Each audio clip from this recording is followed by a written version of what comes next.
Chapter 56. Escape from the sea. In a rather spacious living room, Anna and Joyce were seated on different sofas, separated by Anna's parents. Joyce sighed with a satisfied expression and said, "Exalted Steam, I am so lucky to come back alive to be able to see Anna again." "My poor Joyce, what happened?" Anna couldn't help but ask with concern. Joyce took a glance at his fiancée, and his expression turned grave. "I still feel terrified to this day. I keep waking up from my dreams again and again." 5 days after the Alfalfa left Caesar Pier, we came across pirates, scary pirates. The only fortunate thing was that their leader's name was Nast. "The pirate that calls himself the King of the 5 Seas?" Anna's father, Mr. Wayne, asked in shock. Although Joyce had already been there for half an hour, he did not volunteer details about his ordeal. He appeared to be fearful, perturbed, and uneasy. It was only after Anna returned and hugged him that he finally appeared to put it behind him.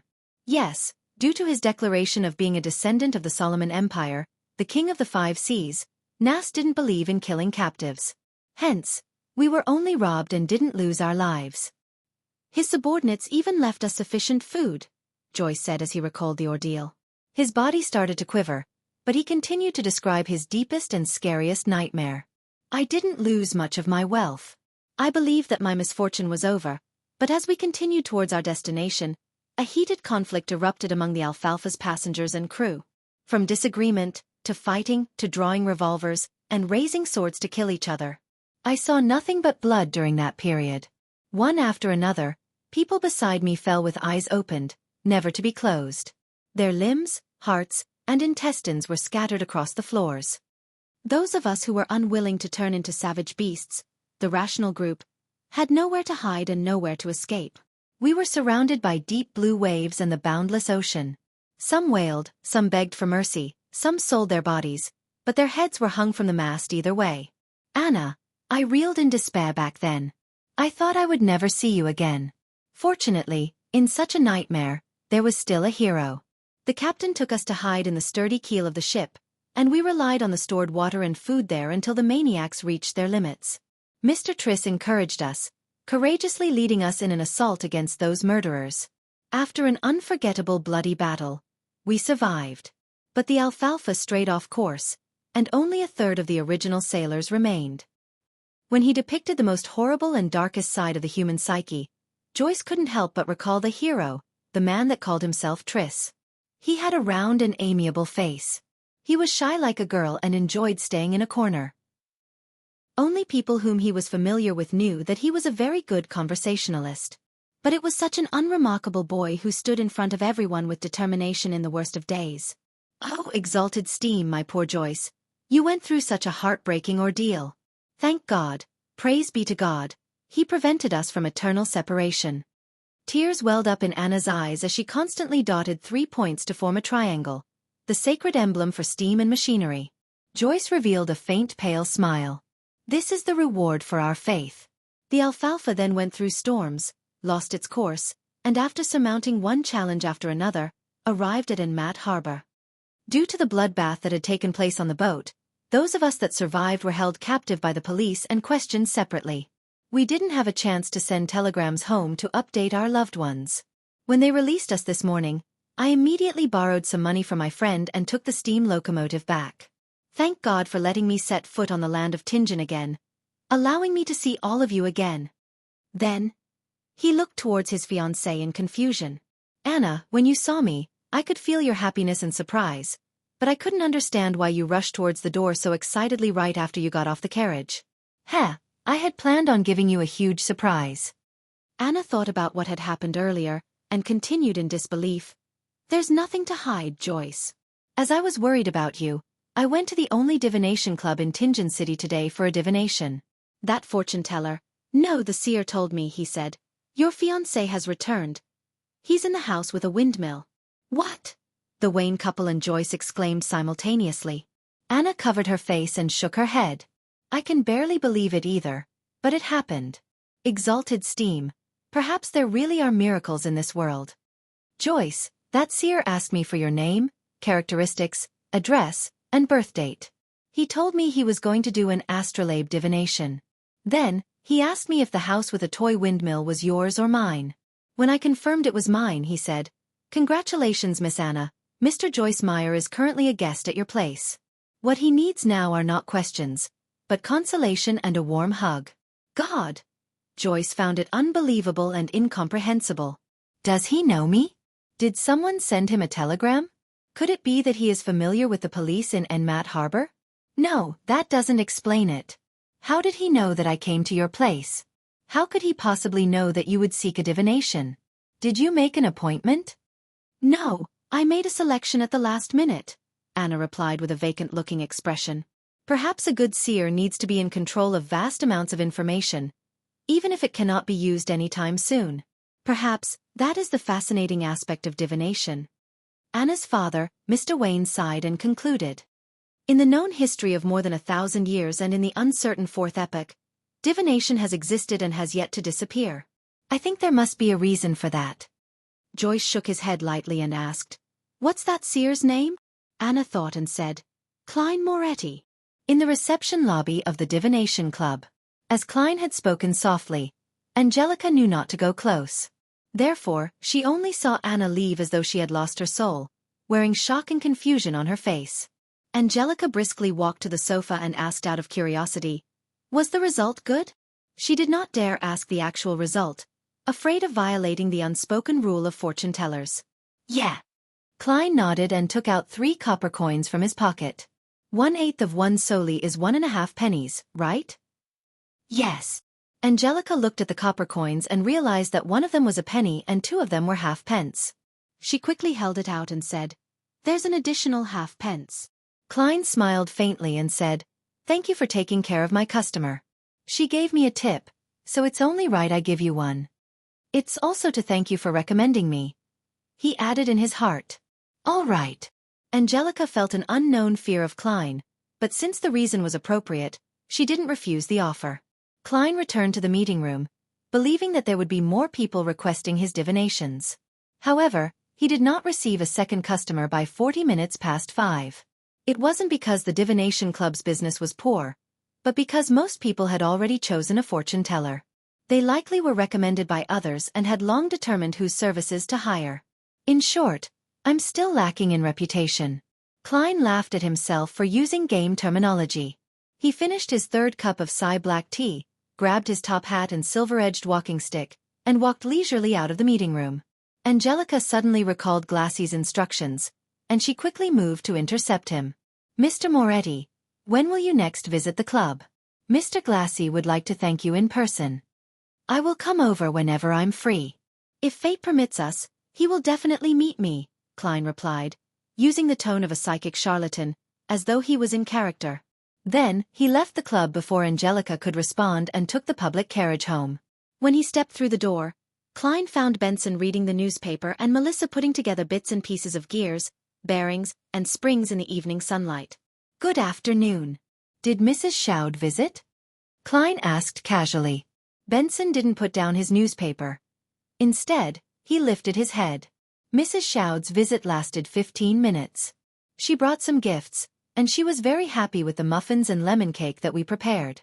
She also invited us over whenever we have the chance to. She is a friendly, well-mannered lady. She knows how to carry a conversation very well too. The only problem is their belief in the Lord of Storms. They believe that girls shouldn't go to school, but should be homeschooled instead," Melissa complained. It was obvious that she was very upset about it. "Don't mind that. As long as she doesn't disturb us, she will still be a good neighbor," Klein comforted his sister, smiling. The Lone Kingdom was a multi-religious nation, unlike the Frosak Empire in the north which only believed in the god of combat or the Fanapotter Kingdom in the south which only worshipped Mother Earth. It was inevitable that the congregations from the 3 major churches of the Lord of Storms, the Evernight Goddess, and the god of steam and machinery had conflicts in beliefs and customs. After 1,000 years of this, they restrained each other, making coexistence possible. "Okay." Melissa pursed her lips and redirected her focus onto the pile of parts again. After dinner, Klein continued revising history. Only when Melissa and Benson showered and returned to their rooms did he wash up, enter his bedroom, and lock his door.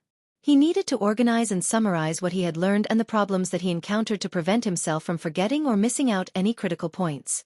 Only by doing so would he be able to respond to subsequent developments in the future with a clear train of thought. Klein flipped open his notebook, took out his pen, and started writing in Mandarin. Why is the key to digesting potions acting? Chapter 57. Organization and summary. After pausing for a moment, Klein continued writing. The essence to resolving the problems with potions is through digestion, not simply controlling it. This can be understood in a straightforward manner. Merely controlling it would be akin to using the power of potions as an external tool. A tamed beast, no matter how well controlled, would ultimately not be a part of a person. The risk of it turning on them would be ever present. As for digestion, it is to view the down potion as a part of them. They can break it down, fuse with it, absorb it, and form an overall system. I am currently certain of this point. What is more important is how acting helps in digestion. According to my experience as a seer today, I can make two hypotheses. They can be verified in the future. 1. Acting based on the potion's name changes the state of one's body, heart, and soul, making them closer to the remnant headstrong psyche of the potion's core. This results in resonance, which allows gradual assimilation and absorption. 2. The remnant headstrong psyche spirit of the magic medicine might be like a computer with complete defensive mechanisms. If one wishes to attack it and break it down, they will need to find a bug, security hole, or key. The name of the potion provides a corresponding clue. Thus, we can disguise our body, heart, and soul as part of the system through acting, and so we deceive the system's defenses. This line of thought is similar to Emperor Roselle's description. No matter which guess is right, there is no escaping the body, heart, and soul, for they are the only bridge between acting and the power of potions. Klein put down his pen and looked at the paragraph of text. For a moment, he even wanted to thank the education he received from the Foodaholic Empire. No matter if he chose science or engineering for his further education, he was equipped with the basics of logical thought. Otherwise, there was no way he could have become a keyboard warrior, nor would he have been able to analyze his current situation. Acting might have an effect, but we'll have to wait and see for the specifics, Klein guessed. After that, he wrote down his second question. Why would a seer, being more well-learned and professional in the domain of mysticism, be lacking in means when it comes to direct combat? Wouldn't being more well-learned and professional make a seer even more powerful, giving them the ability to discover a way to defeat their enemies? The reasons could be: first, just like the web novels I've read in the past, I have transmigrated to a game world that has become reality. Thus, different jobs come with different specialties that have to be balanced against each other. But up to this point, there has been no sign of this world being a game, nor are there signs of mission-like developments. I'll put this reason on hold, but it's very unlikely. Second, the fundamental law of this world is balance. The Creator made this world with the core idea of balance. Third, potions at the same sequence level would have the same level of power. It is the most optimal state based on what our forefathers found out and summarized. Exceeding this level of power would make it easier for one to collapse and lose control. Below this level of power would make it such that one would not obtain the desired beyonder powers. Thus, under the situation of a balanced power level, being stronger in one area would naturally mean that one is weaker in another area. Fourth, everything in this world originated from the same source. They were formed by the remnants of the Creator. Thus, everything in this world is technically fragments of the Creator, and the fact that they have to complement each other would mean that there are inherent shortcomings to an individual. I am leaning towards the third and fourth reasons, but the latter stems from an unconfirmed myth and can only serve as a guide. Thus, I shall use the third reason as a guide, and try to ascertain it using my current knowledge and future studies. At this point, Klein had already written 2 full pages but did not stop. Instead, he penned a new question. From what I learned today, my luck enhancement ritual is categorized as a classic ritualistic magic. Similar kinds of ritualistic magic can be split into 3 parts. The first being a sacrifice that sparks the interest of a corresponding existence. The second is comprised of incantations specifically describing the existence in question. The third is using simple formatting and symbols to convey what one is asking for. Using this as a benchmark to analyze the luck enhancement ritual, there's an obvious problem. There is no third part. It has the sacrifice aspect in the placement of staple foods and walking a square in a counterclockwise manner with 4 steps. There is also a clear indication who the incantation is for, such as the phrase, "Blessings stem from the immortal Lord of heaven and earth." But all I did after was close my eyes and wait. There was nothing in the ritual that described the goal of enhancing my luck. In other words, the corresponding existence has no way of knowing what the so-called luck enhancement ritual is asking for, and can only do as they see fit. Do as they see fit. What a troll! Isn't that darn quintessential divination and arcane arts of the Qin and Han dynasty too much of a troll? I must have had rocks in my head back then for trying. Klein stopped writing and took 2 deep breaths, trying hard to calm himself down. He spat out a foul breath and continued writing. I can consider redesigning the ritual, making it more complete. The motive of the ritual shall be to return to Earth, back to the world with my parents and friends. Then here comes the question. Was the entity truly acting on a whim? Or is there a deeper meaning to it? Also, is the entity that the descriptive incantations point towards in this world the same one from Earth? If so, the difference in results between the first and second ritual could be explained as the entity doing as it wishes. But the results of me appearing above the gray fog during the second and third time, while being able to connect to justice and the hanged man has basically no differences. Why would that be so? If the fourth ritual tomorrow afternoon shows me the same stable results, that would mean that the effects are consistent. That would mean that the unknown entity has an agenda I do not know about. If that is the case, adding new descriptions and requests would not get me a clear response. In fact, it might complicate the ritual and result in adverse effects. Would the difference between the first ritual and the subsequent rituals, under the premise that the entity I called upon is the same one, mean that the results would be different depending on the world I'm in? It is like I am using a different interface. Then how can I design it to obtain my desired outcome? If I think that the entities behind the first and subsequent rituals are different, some of the questions can be perfectly answered. But similarly, the stability of the results in the second and third rituals would mean that the entity I am praying to has a certain agenda, and there is no way I can change that for the time being. The most important question is the identity of the entity that the ritual is directed. Where is he, and why doesn't he give me any clues or guidance? Could he be deep in the world of fog?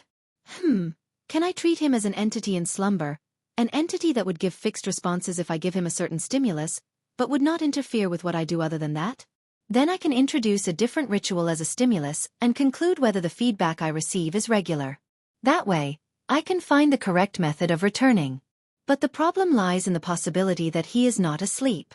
In that case, such tests might result in terrifying outcomes. It might be really dangerous. The first attempt must be conducted with extreme caution. The design must not anger the being. What a headache. I need more knowledge. Klein sighed and gave a summary. Finally, he wrote down other miscellaneous items. There are always formless voices resonating in my ears, shouting Hornacis and... was it saying Phrygia or Phagria?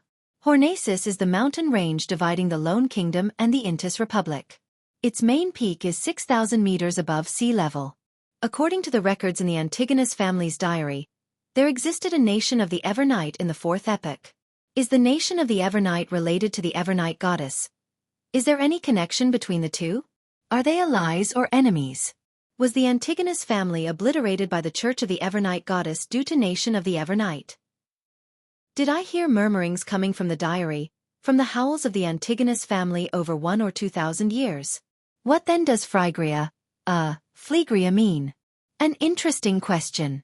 To be able to leave behind such a diary, to leave behind sealed artifact 2-049 implies that the Antigonus family had possession of a relatively powerful beyonder power. If that is so, which sequence did they possess? Was it complete or not complete? My realization that the diary is in the hands of Ray Bieber was a bit of a coincidence, but without any indication of it being arranged, could my fate really be tied up with that diary's? His ideas were penned on the pieces of paper. Klein tried his best to write down the events he had experienced and his guesses about their meaning. He wrote a total of 4 pages on both sides of each page. Rip. Klein suddenly tore off the 4 pages and read them from top to bottom, sometimes marking certain sections with his pen, adding a few sentences at other times. Time flew quickly. The crimson moon was temporarily covered by dark clouds. Klein picked up the pocket watch on the table, snapped it open, and looked at the time. He put down the watch and took out a box of matches from his drawer. He lit one and brought it close to the 4 pages of notes. The orange flame ignited the edges of the paper and quickly spread. Klein placed the notes on top of the wooden dustbin and watched the ashes drop. He then released his fingers, allowing the papers to fall. In just 10 seconds, Everything had disappeared. All that was left was the still swirling ash and the charred bottom of the dustbin. As there was Emperor Roselle's secret diary in this world, Klein did not dare leave behind any evidence that he knew how to write Chinese. If old Neil and the rest discovered the 4 pieces of paper he wrote, he would have no idea how to explain the matter. And while writing the confidential questions, Klein was worried that the one paying attention to his dreams would be able to see and decipher the contents no matter which language he used, be it Loan, Ancient Faisak, or Hermes. Therefore, he could only write notes in Chinese to organize and summarize. After he was done with the task, he burned the notes to leave no traces. And precisely because there was no way of saving, he set up a plan for himself. He would do this summary once a week just in case he forgot anything. As he watched the ashes fall, Klein pulled out a white piece of paper. He wrote the title, "To my respected mentor." He wanted to write to Senior Associate Professor Quinton Cohen, asking if he had any relevant historical information about the main peak of the Hornacis mountain range. Chapter 58. A train of thought the next day, a Monday morning. Klein, who had the day off, didn't leave home. Instead, he gave Melissa his letter directed to mentor Cohen Quinton and more than enough money to buy stamps. He entrusted her with the job of mailing the letter at the post office near the Tianjin Technical School where she studied. After breakfast, he slept in to make up for the lack of sleep caused by the previous night's work. He only woke up because of his stomach's grumblings close to noon. He heated up some leftovers from the night before and ate them with a loaf of rye bread. Klein grabbed a newspaper and entered the bathroom on the 2nd floor. Whenever he did that, he couldn't help but sigh at the lack of a cell phone. After about 7 or 8 minutes, he left the toilet refreshed and washed his hands. He then returned to his bedroom and locked his door. Klein drew the curtains, lit up the gas lamp, and cogitated for half an hour. After practicing his spiritual vision, spirit dowsing, and dowsing rod for half an hour, he spent another hour mentally reviewing the mysticism knowledge he had gained recently. After doing that, he ripped up the old newspaper and crumpled them into a few balls. He wrote on them, moonflower candle, full moon essence oil, and other names of materials.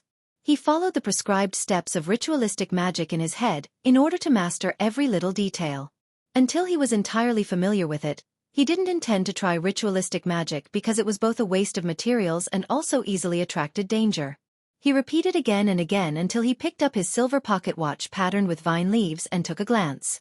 He realized that it was 2:45. He considered for a few seconds and brought the scraps of old newspapers to the kitchen on the 1st floor to burn them. While doing so, he made sure he was in an optimal state of mind as he prepared for the tarot gathering. Locking his bedroom door once again, Klein didn't wait for the clock to strike 3. He planned to enter the area above the gray fog ahead of time. He wanted to seize the chance to explore the place thoroughly. As Klein stood in an empty spot in his room and started walking counterclockwise, he suddenly worried that Justice and the Hanged Man had yet to enter a suitable environment. He thought of a particular matter. Would they be disturbed or discovered? He had previously mentioned to allow Justice and the Hanged Man to apply for leave ahead of time if they needed to be absent from the gathering for some reason such as being unable to find time alone or unexpected circumstances.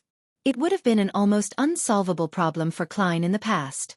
There was no way he could build an entire server-based internet by hand in a different world, right?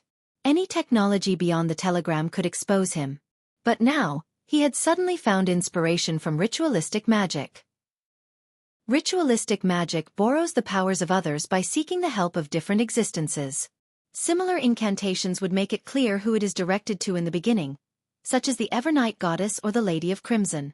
It would be a description of the unknown and clandestine existences.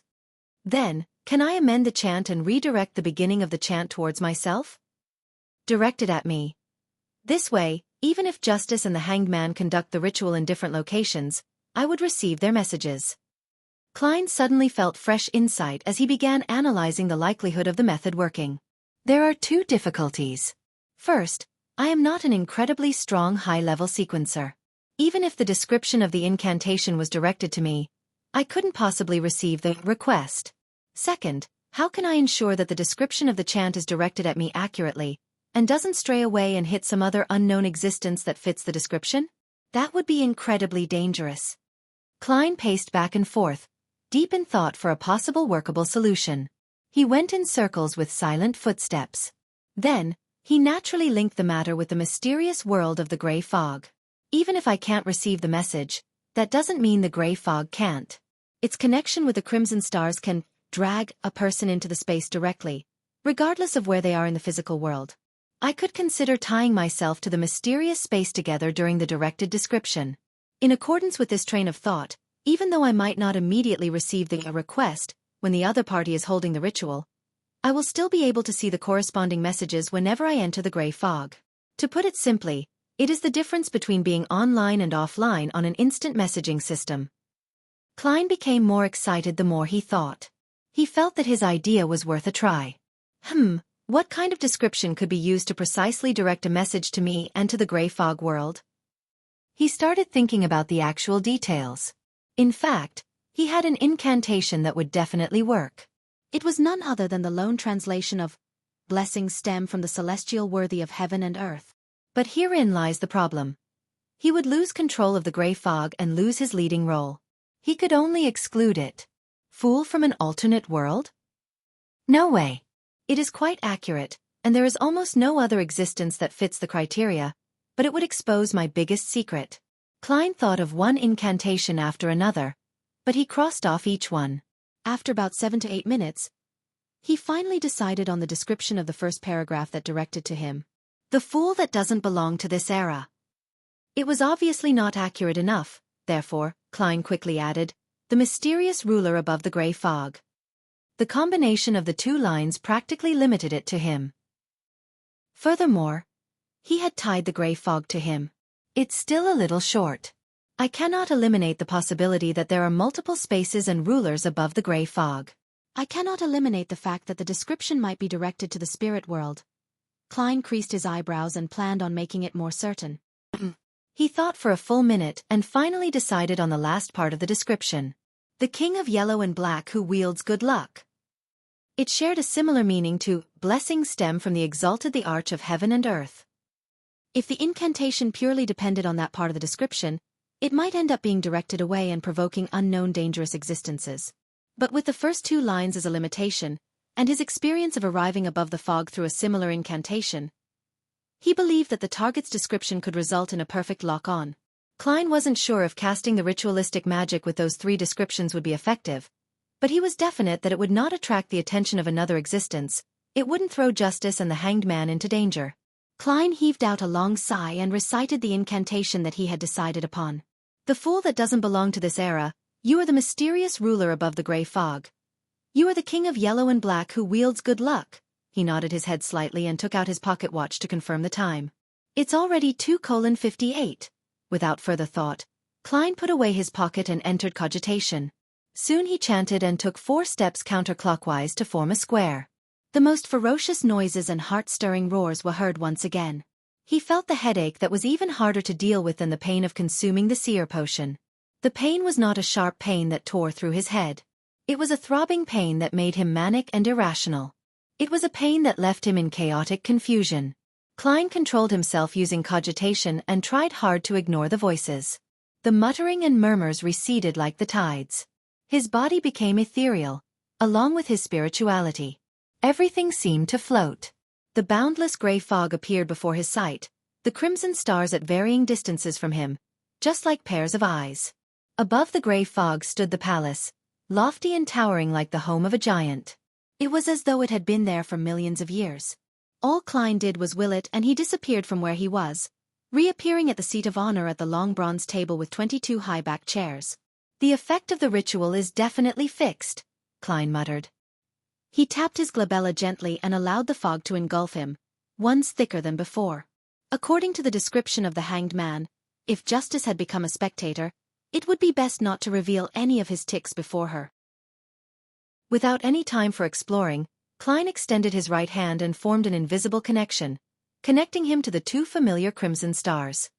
On the roaring blue waves of the Sonia Sea, an ancient sailboat was sailing with the wind. Alger Wilson locked himself in the captain's cabin and made Ghost Ship provide him the best protection. He opened the pocket watch before him and laid it next to the brass sextant. The clock was ticking without joy as it exuded nervousness. When the hour hand, minute hand, and second hand aligned, there was an explosion of crimson before Alger Wilson. It ignored the layers and layers of protection he had placed over himself. Say. His sigh reverberated across the captain's room. Backland. Empress Burrow.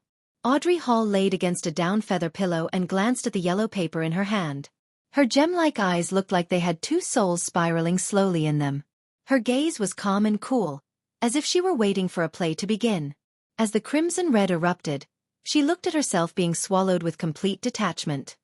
Above the grey fog, in the magnificent palace, on the ancient and mottled long bronze table, Klein, who had already activated his spiritual vision, looked over when Audrey Hall's figure began to form.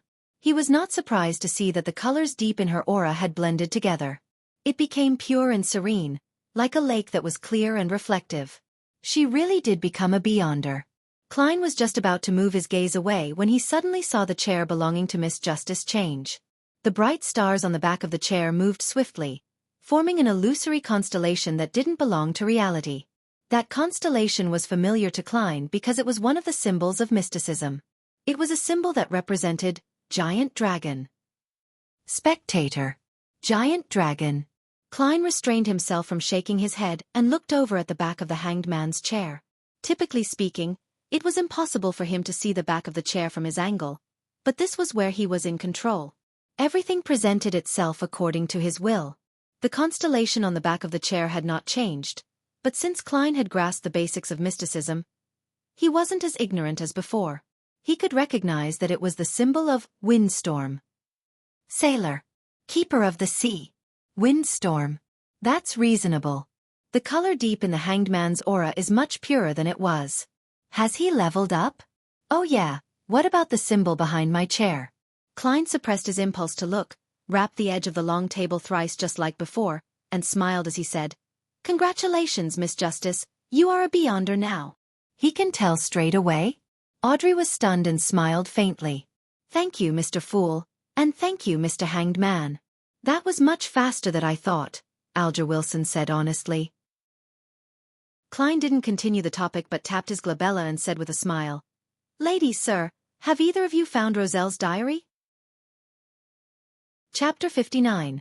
Roselle's origins. Upon hearing the fool's question, Audrey did not immediately answer like in the past. Instead, she widened her crystalline eyes and glanced at the hanged man with a scrutinous attitude. Alger subconsciously subdued his body motions. After a few seconds of silence, he said, "I found 2 pages of the Emperor Roselle's diary and have memorized their contents."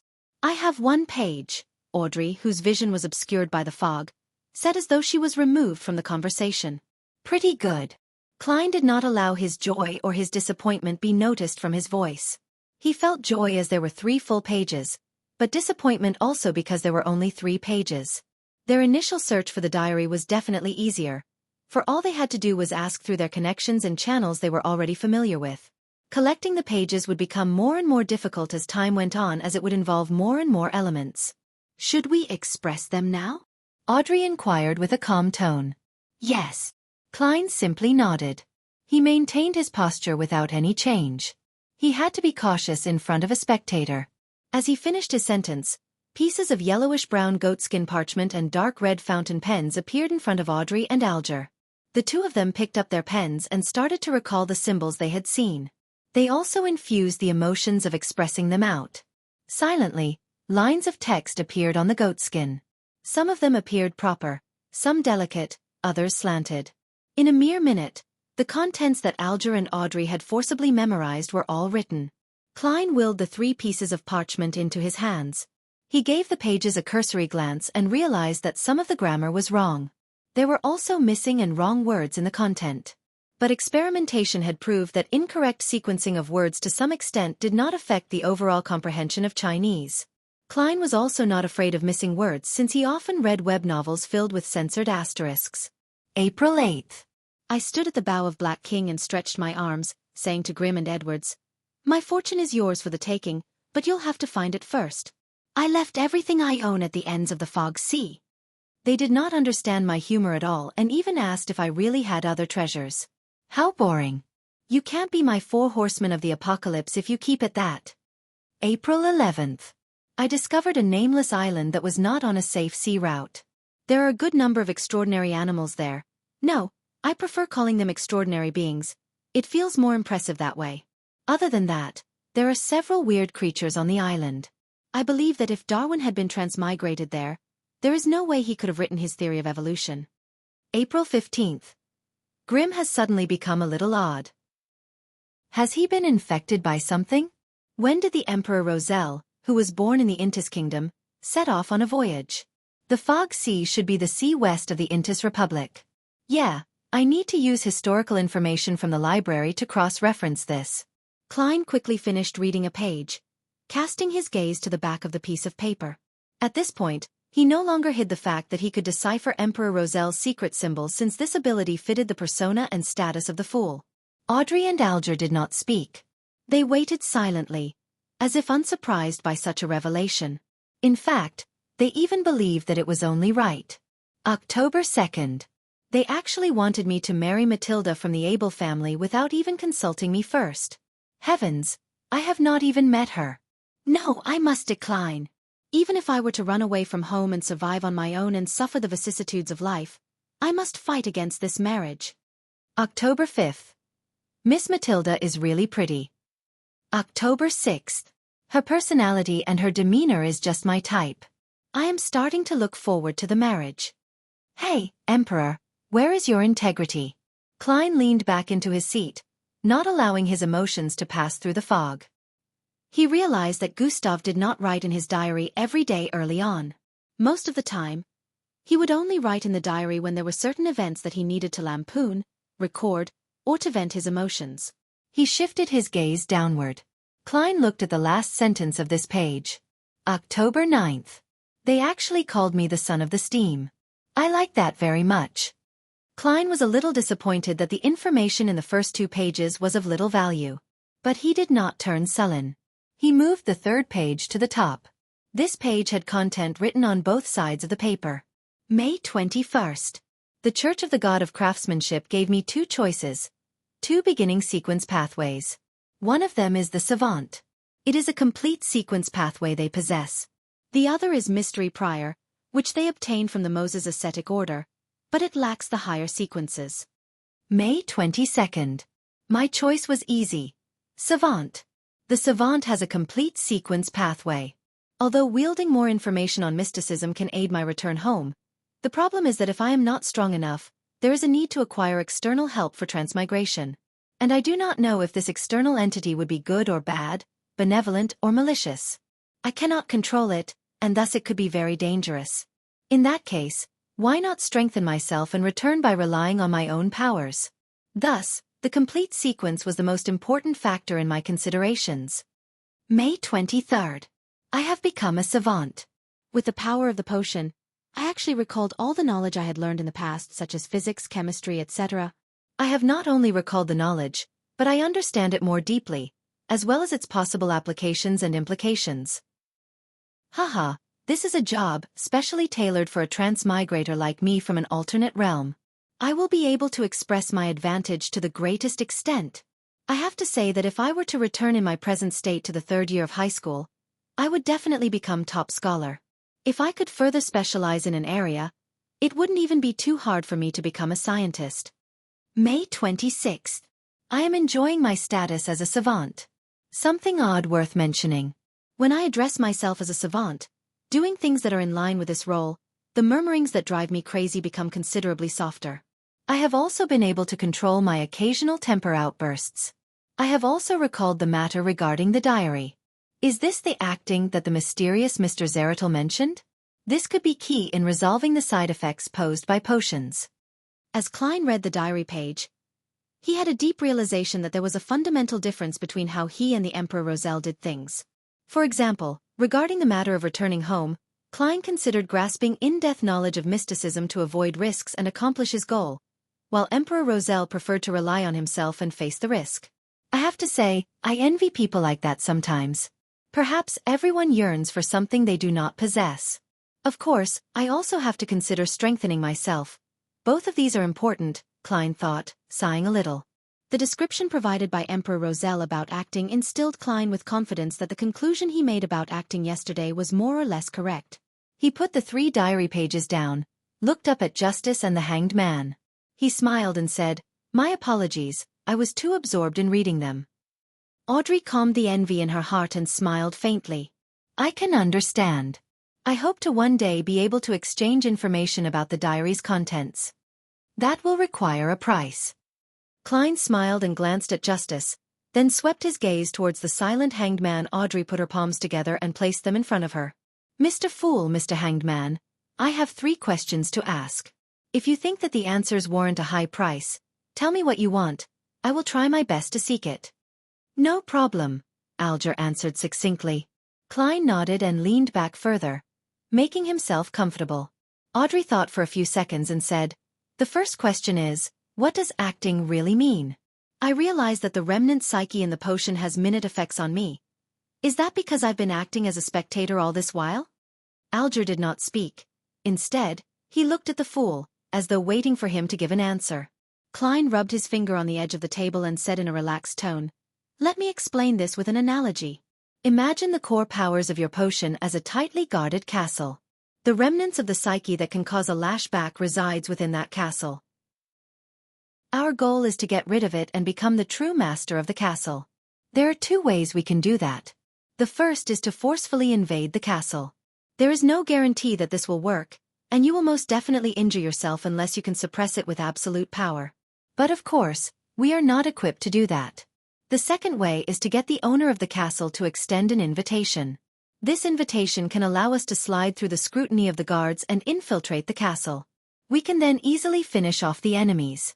But the problem lies in the fact that this invitation specifies the facial features and characteristics of the guest. Thus, we have to disguise ourselves and act as the guest. Do you understand? Alger immediately asked, as if he had anticipated this reply. Then the aforementioned invitation is the name of the potion's sequence? That's right, Klein answered with great affirmation. Audrey froze for a moment, having the sudden feeling that she completely understood what acting meant. She immediately exited her spectator state due to her excitement. She praised in joy, what an exceptional method, I think. I think it fits your title. Its style is very compatible with the fool. I would never have believed that acting would have such an effect. Luckily, I have been acting as a spectator the past few days. She paused for a moment before saying, I think that this is a very valuable answer. My heart is not at ease accepting it for nothing. Mr. Fool, what do you need in exchange? Of course, I still remember that I owe you a page of Emperor Roselle's diary. More pages of Roselle's diary, or... Klein paused for a moment. He had wanted to get information about the sequence regarding the seer but felt that such a low-level request would ruin the mystical image of the fool. Thus, he chose to give up on it and planned to ask them discreetly some other day. I just advanced recently and have yet to completely digest the seer potion. He consoled himself and added on without expression. Anything regarding the Antigonus family, even if I'm already aware of them myself. Alger remained silent for a few seconds. He looked at the top of the long bronze table for a moment before slowly opening his mouth. Mr. Fool, I believe I can pay you back immediately with the information you requested just now. Chapter 60. Second Blasphemy Slate, no problem. Klein tried to maintain his unchanging deep tone. He rested his left elbow on the armrest of his chair and supported his forehead slightly with his fingers, posing as though he was listening calmly. Alger deliberated over his words and said, the Antigonus is an ancient family. Their history can be traced back to the Cataclysm epoch before the Fourth epoch, and is related to the Second Blasphemy Slate. The Second Blasphemy Slate? There's a Second Blasphemy Slate? How many are there? Klein's pupils shrank, and he nearly changed his posture. According to what the Hanged Man and Justice have said previously, the Blasphemy Slate contained the profound mysteries of the 22 paths of the divine. There are 2 of such important items or even more. 22 paths of the divine. Sequences and pathways. Could these 2 nouns mean the same thing? Every complete sequence pathway leads straight to the throne of the divine? At that instant, the description of the Second Blasphemy Slate gave Klein numerous thoughts. He believed that if not for the thick grayish-white fog concealing him, his emotional reaction would probably have been discovered by Miss Spectator. As for the words Cataclysm epoch, he was no stranger to that term as a historian. It was the name of the Third Epoch. After his recent revision, Klein even knew that the Third Epoch was separated into 2 eras, the Glorious Era and the Cataclysm Era. A Second Blasphemy Slate? Audrey plainly revealed her ignorance on the matter. Before she calmed her emotions, she returned to her spectator state. Nice question. Klein secretly cheered for Miss Justice. It was a question inconvenient for him to ask as the fool. Alger stole a glance at the fool and noticed that his posture remained the same, nor did he make a sound. Hence, he thought and answered, the first blasphemy slate appeared in the Dark Epoch, which is the second epoch where we humans struggle to survive under the protection of gods. The second blasphemy slate appeared at the end of the third epoch. It could even be said that its appearance symbolized the end of the Cataclysm epoch. The content of the two blasphemy slates is kept secret by the 7 major churches. I only know bits and pieces of it. I only know that they involve the pathways to godhood, but I am not sure of the differences between them. Was the blasphemy slate that Emperor Roselle saw the first or the second? Audrey asked curiously. Upon hearing that, Klein recalled what Alger said about the potion names during the first gathering. He said that the names of the sequence potions were derived from the blasphemy slate. Similarly, Captain had also mentioned that the formation and completion of the potion system was thanks to the birth of the blasphemy slate. That indirectly confirms that the pathways to godhood are the sequence pathway. Klein answered his earlier question silently. Then Alger simply replied, the second one. The glint in Audrey's eyes diminished and she returned to her spectator state. She did not continue asking questions. Instead, all she did was focus her gaze on the hanged man. It was obvious that her scrutiny made Alger uncomfortable, but he suppressed the emotions within him. He lowered his voice and continued, during the Solomon dynasty in the 4th epoch, although the Antigonus family was considered an illustrious part of the aristocracy, they didn't do anything very memorable until they supported the establishment of the Tudor Empire. They then stood right in the middle of the stage of northern continent. In that period, Antigonus, Ammon, Abraham, Jacob, and others were illustrious names of the human kingdom. However, after the War of the 4 Sovereigns, the Blood Emperor from the Tudor Empire perished.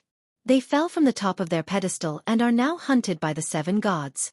I am not sure about the actual process, but I do know that the Antigonus family was destroyed at the hands of the Church of the Evernight Goddess. Mr. Fool, if you'd like to know more, I am afraid that you can only obtain the information from the Church of the Evernight Goddess or from the few ancient secret organizations. You know which few I am referring to. I don't. Klein nodded while feeling bitter inside. Okay. The secret order is 1. Captain and Old Neil mentioned the Moses ascetic order. I wonder if the psychology alchemists count. While he mentally checked off the candidates, Alger provided him with the last bits of information. I similarly have no idea which sequence pathways the Antigonus family held. There are only 2 adjectives that appear repetitively in the descriptions of the Antigonus family, and those are strange and terrifying. Strange and terrifying. Thinking back to the notebook, the original Klein and his classmates, and what happened to Ray Bieber's mother, it really is aptly worded. Klein continuously rapped the edge of the long table with the tip of his finger a couple of times. Then he slowly began to speak. Very well, I am satisfied with the payment.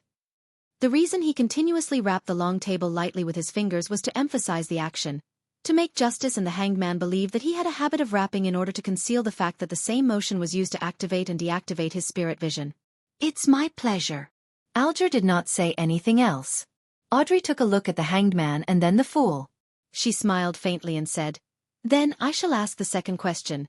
What is the name of the subsequent potion for spectator? Where can I find the clues? I'd also like to ask so straightforwardly, but different choices lead to different difficulties. Klein did not speak but cast his gaze towards the hanged man. Alger remained silent for a few seconds before saying, I'll answer the question for free because I led you on this pathway. The subsequent sequence for spectator is sequence 8 telepathic. The ancient name of sequence 7 is psychoanalyst but is called psychiatrist now. This is what I found out from a member of the psychology alchemists. I think they should have quite a number of potion formulas for this pathway. Psychology alchemists. Spirit Medium Daily was rather approving of their theory, but Captain thought of them as evil and crazy. Klein listened while in deep thought. Do you know the whereabouts of that particular psychology alchemists member? Asked Audrey as her eyes beamed with joy. Be it telepathic or psychiatrist, both names appealed to her aesthetics. Alger gave a rare laugh. I do. He's immersed in the seas around Sonia Island. I sank him with my own hands. If you would like to look for the psychology alchemists, I have to apologize since I severed the clues. He was not worried that Justice would find his identity through his description because he did that on his own, out of the public eye. Sank. Audrey was at a loss how to reply or what expression to wear. She drew a deep breath and suddenly failed to maintain her spectator state. She asked bashfully, the third question. If, and I'm saying if, a normal animal were to drink a sequence 9 potion, what would happen? What kind of a question is that? Klein tapped his glabella unnoticeably with his finger that was supporting his forehead. Very quickly, he saw the changes in color and noticed that Audrey's emotions had turned frantic, nervous, and a little ashamed. Could she have done something that stupid? Klein was astounded, but didn't find it strange. After the past 2 gatherings, he was certain that Miss Justice was quite an airhead. The hanged man, Alger, was obviously dumbfounded as well. He took a while to reply. Normal animals do not have the brains of humans. They wouldn't be able to learn cogitation in a timely manner. Therefore, it would most likely lead to immediate death or a breakdown into a monster. However, if they survive the initial ingestion of the potion, they should become an extraordinary creature. If the potion has the ability to enhance their intelligence, they can even become smarter. All right. Audrey breathed out a silent sigh and nodded while saying with a relaxed tone, I have no other questions. Alger considered for a moment and did not mention matters regarding the Aurora Order or the listener. Similarly, he shook his head and said, Nor do I. I have something. Klein didn't change his posture but said with a smile, It will require your cooperation. He had yet to turn off his spirit vision, and he immediately saw that the hanged man was showing signs of nervousness, while Miss Justice was too simple-minded to show fear or carefulness. Before they could reply, Klein comforted them. Don't worry. It's trivial.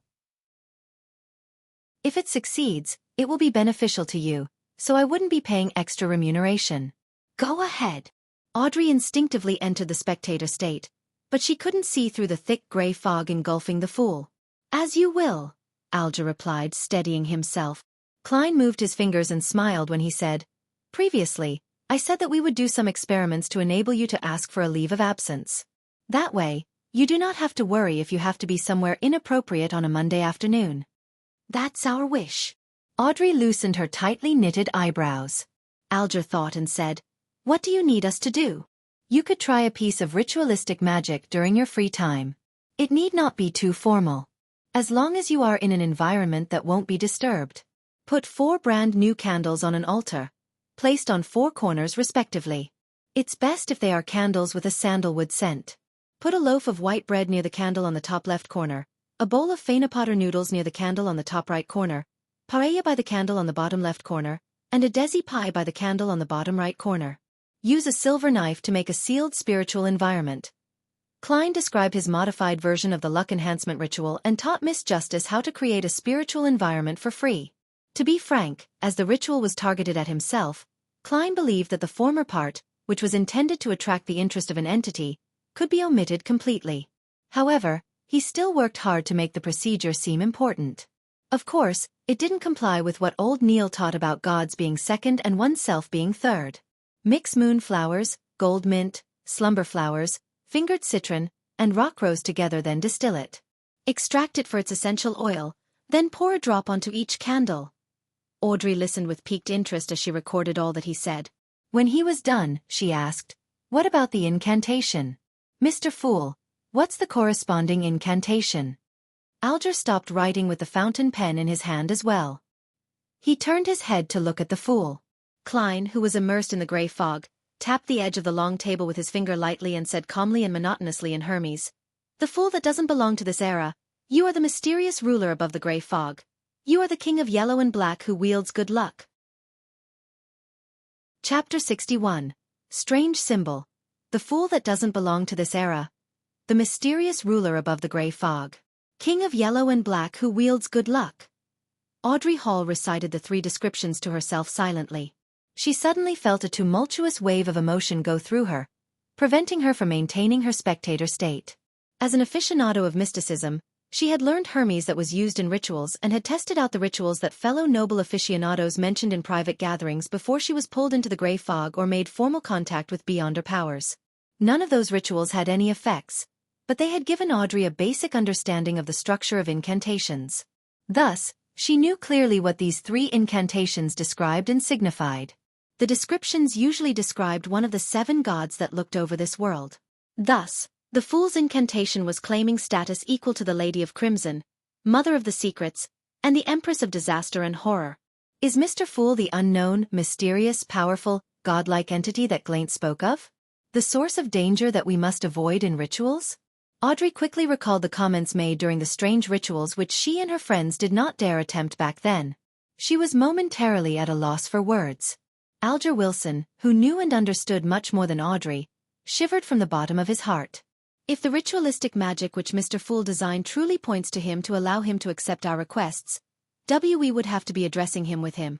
He is to be addressed in the 3rd person, which is reserved for gods. How lucky, how smart I was to act in concert with him and not do anything foolish. Even when I was testing him, I did not step beyond the boundaries of normalcy. Could he perhaps be an ancient, mysterious, horrifying existence, only that he does not appear before us in his true form and name? The primordial demoness, the hidden sage, or the true creator which many mysterious churches believe in? Alger understood that the Fool he was looking at now might not be his true form. He might not even have a gender or be a humanoid creature. Klein propped his forehead up with one hand and tapped on the table with the other hand. He acutely noticed the changes happening to the Hanged Man and Justice. But he acted as though nothing happened, as if everything was within his expectations. He continued without any care. I pray for your help. I pray for your loving grace. I pray for you to give me a good dream. Moonflower, an herb that belongs to the red moon, please bestow your powers to my incantation. Fingered citron, an herb that belongs to the sun, please bestow your powers to my incantation. He finished describing the incantations that belonged to another type of ritual. After he was done, he smiled. Ladies, sir, have you memorized it? Ah! Audrey exhaled. She quickly covered her mouth and recalled seriously. With her improved memory as a spectator, she quickly processed the information and repeated the incantations as a form of confirmation. Alger acted more normally. His pen did not stop for a moment, no matter what he was thinking about. After Klein confirmed that Audrey was correct, he smiled and said, if this test is successful, then we shall modify the ritual next time to achieve what we want to do. I hope that you will have the time to complete the ritual no later than Wednesday. He intended to come in here again on Thursday night to ascertain if the ritualistic magic was successful. As for why he did not allow the Hanged Man and Justice to directly request a leave of absence, Klein was worried that he would be unable to discern if the results were from them asking for leave or merely the outcome of an attempt of the ritualistic magic.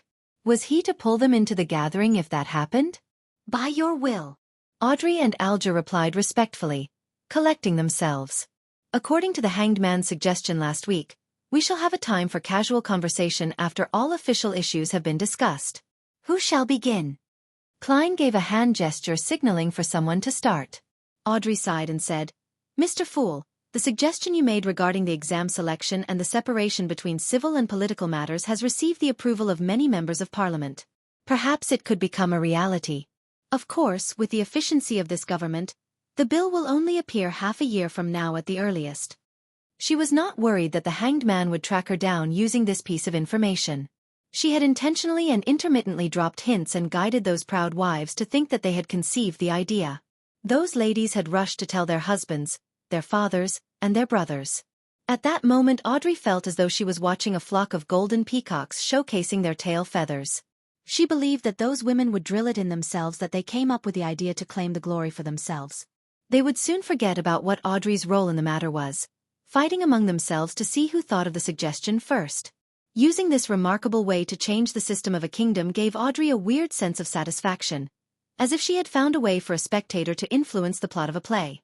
Let's hope so, Alger replied sarcastically. He paused for a few seconds, then glanced at the Fool. He deliberated before saying, in recent decades, the amount of activities of the various secret organizations has seen an upward trend. In fact, there are even new secret organizations appearing, some of them having reached scale with a good number of Beyonders. Are you trying to ask me for the reason? I have not even gained access to information about illegal organizations. Klein merely smiled without commenting on the Hanged Man's news. He changed the subject and said vaguely, an ancient power is about to wake from its slumber. For example, the power represented by the Antigonus family diary. Is that so? Alger muttered softly to himself, as though he recalled something. Klein swept his gaze toward the hanged man, then past Justice and said with a smile, "If there is nothing else to share, then let's end today's gathering here. By your will." Audrey and Alger stood up together. Klein moved his finger and severed his connection with the dark red stars. He watched as the two figures vanished from the magnificent palace. He stood up and turned toward his own chair, which was also the back of the seat of honor at the bronze table. He looked at its symbol. Radiant stars formed a strange symbol. It was not a symbol that fit anything in Klein's present understanding of mysticism. He observed it closely before identifying the pupil-less eye, a symbol representing secrecy. He also saw contorted lines that represented change. Each of the symbols were missing a portion and were overlapped with each other, creating a new symbol. An incomplete secret and an incomplete change. What do we get when we add them together? Klein creased his brows and muttered to himself, unable to come up with an answer.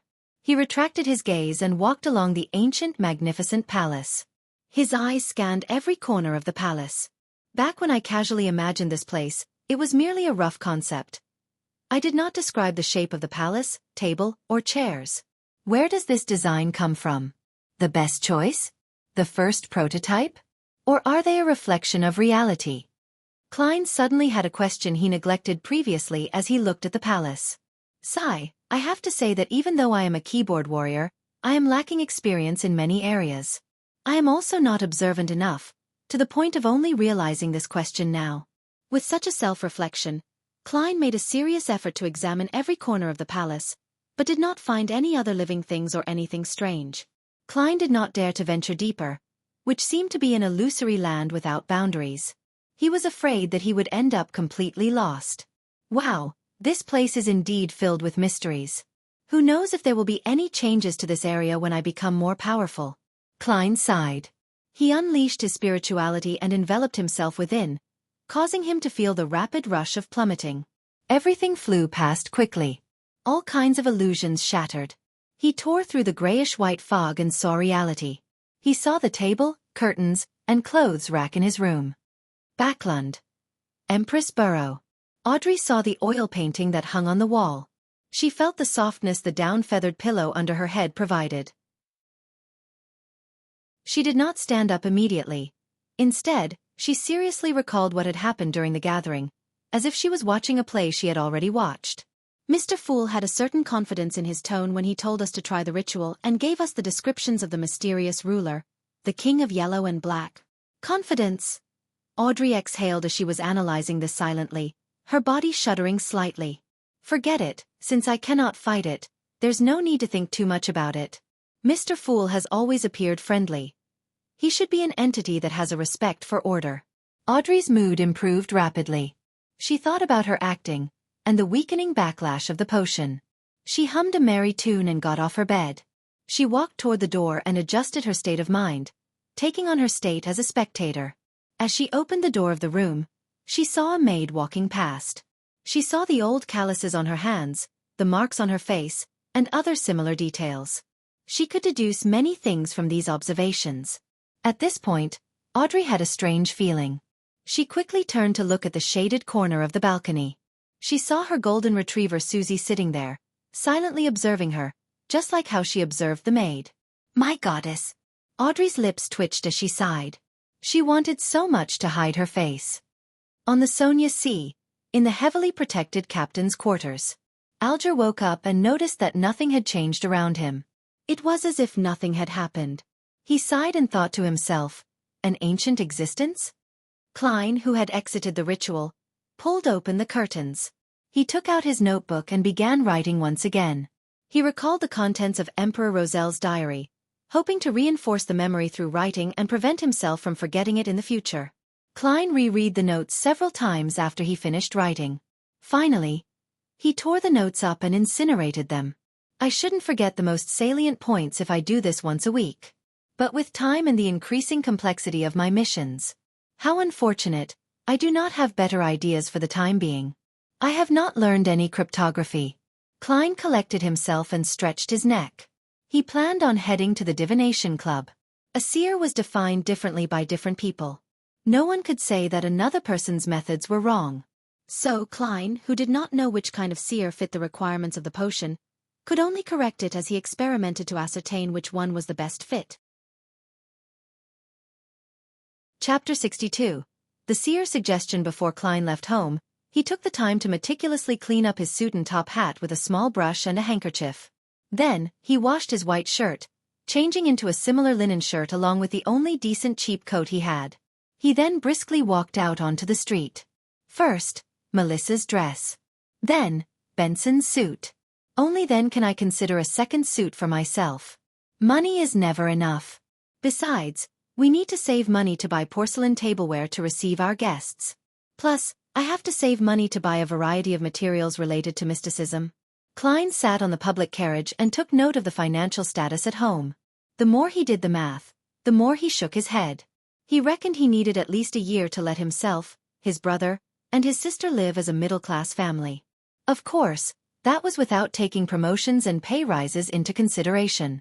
The public carriage drove past the streets and stopped opposite to the Divination Club on Howe Street. Klein pressed down on his black top hat and hopped off the carriage. He walked along the familiar street and entered the club located on the second floor. He then saw the beautiful brunette, Angelica. There was a hint of swelled redness to her eyes, but she looked extremely relaxed. Klein raised his hand to tap his glabella lightly and carefully examined her. He found out that the grayness deep in Angelica's emotional colors had greatly dispersed. It had been replaced with sunlight-like whiteness. After taking it in, Klein walked over, took off his hat, and smiled. "Madam Angelica, it's a lovely day today, isn't it?" Angelica lifted her head and was briefly shocked. She then beamed and said, "You are just like Mr. Vincent's cat. You don't make any sounds while walking, do you? You managed to tell?" "Hee, I forgot that you are a fortune teller skilled in face reading." She paused, then she gently bit her lip before bowing. "Thank you. Thank you for your suggestion yesterday. I feel much better. I haven't been this relaxed, happy, and contented in a year." Upon hearing her show her sincere gratitude, Klein was infected with the joy and happiness she had. The corner of his lips lifted and he said, "It's my pleasure." As he spoke, he could feel his spirituality relax and turn livelier. Is this what the seer potion wants? A seer that can really help the inquirer? Klein pinched his glabella as though he was thinking before secretly tapping twice.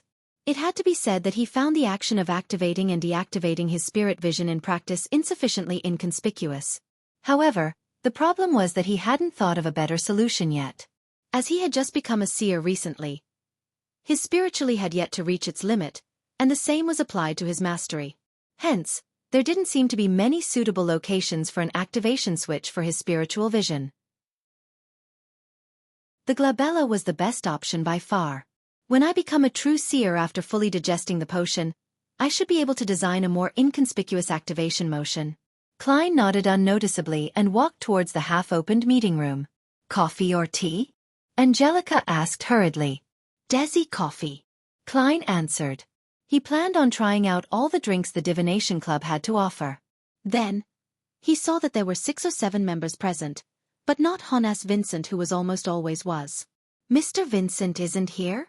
Klein stopped in his tracks and asked a passing question. Angelica was taken aback as she said, "Mr. Vincent doesn't come every day. He accepted an invitation to give a lecture for a divination organization at Enmat Harbor. Are you looking for him?" "Not at all. I was just curious. After all, I've seen him every time I've come here." Klein shook his head with a smile. Meanwhile, he realized that there was a familiar face among the 7 members present. Glassy, who had divined for him before, was present. Glassy was reading some information on the table with his monocle when he suddenly sensed someone looking at him. He lifted his head, cast his gaze. Obvious joy suffused his face as he propped himself up with both hands and stood up. He dashed towards Klein and stopped before him. "Good afternoon, Mr. Moretti. I have been wondering if you would come today. I heard from Angelica that you are not a doctor, but a fortune teller who is good at face reading?" Klein smiled. "That's not the only thing I'm good at. Mr. Glassy, you no longer seem plagued by your ailment?" He pinched his forehead and tapped his glabella twice. He noticed that Glassy's health colors had returned to normal. "Yes, I was very regretful for not taking your suggestion back then. Luckily, there is a very amazing apothecary near my place. He gave my wife a magical medicine which brought me away from death, Glassy said emotionally. As a quasi-member of the Nighthawks, Klein asked out of occupational interest, very amazing apothecary? Very magical medicine? Magical? How magical? Is it within the range of Beyonders? He said that it was a kind of folk medicine from Lemberg. In short, it helped with treating my illness a lot, Glassy answered, without noticing anything abnormal about the question. Folk medicine apothecary? Klein tapped his glabella as though he was thinking. What's his name? Where does he stay? As you know, even a fortune-teller can't guarantee that they would remain in the pink of health all the time. Perhaps, I will need to go to purchase some medication from him in the future. Klein learned from his teacher and classmates that the current health system in the world was in a nascent state. There was almost no cure to many diseases, so the magical medications and miraculous apothecaries still controlled the market. There was no harm in knowing more, since it could one day serve useful. For example, there were railway shares, mining shares, steam development shares, and so on and so forth. There were some that succeeded and there were some that failed. Hence, it catalyzed the formation of organizations like the Backlund Stock Exchange. Besides that, the Emperor Roselle had created national bonds, unit trusts, and other financial products. The former had become the most stable form investment, with a return of 4 to 6% interest. Klein remembered that Benson had once said that if he could inherit £3,000, there was no need to work hard any further. The stable annual interest of about 5% would result in an annual fixed income return of £150, roughly equivalent to Klein's annual income at present. This is known as rentier capitalism. Klein sighed and asked carefully, "Are you sure there's nothing wrong about this? Is Lenevis trustworthy? I've seen his property papers and the inspection report. There is the Civolaus County government stamp and an endorsement of a professional company. Plus, inside Mr. Lenevis's office is a group photo of him with Sir Deweyville and the mayor." Glassy nodded in reply. Group photo? That doesn't mean anything. Klein, who was born in an era of information explosion, had seen too many similar incidents. He didn't buy the story because of that. However, it didn't matter if he believed it or not. He could only pick up a pen and draw a corresponding astrolabe according to the crucial time and information that Glassy had provided him with. After a long while, Klein pointed to the astrolabe and said, "You should be able to tell that this will be a very unsuccessful endeavor. Below the flourishing surface is a cliff, a chasm. My divination suggestions going around it, to avoid it." Glassy fell into silence, his mouth turning agape a few times before he closed it. A few minutes later he said with a rueful smile, "I'll consider it carefully when I'm back." Upon hearing this answer, Klein could only shake his head with a silent sigh. He realized the helplessness of a seer. A seer could only give suggestions and not make the decision for others. Just as the two left the Topaz room, Angelica walked over and said, "Mr. Moretti, someone wishes for your divination." When she said that, she added with a whisper, "He did not ask for my recommendations. Nor did he view the album. Has my reputation spread?" Klein turned towards the reception hall in puzzlement. Chapter 63. Dream Interpretation. Klein proceeded a few steps forward and saw the client. He was dressed in a formal black suit and a half-top hat.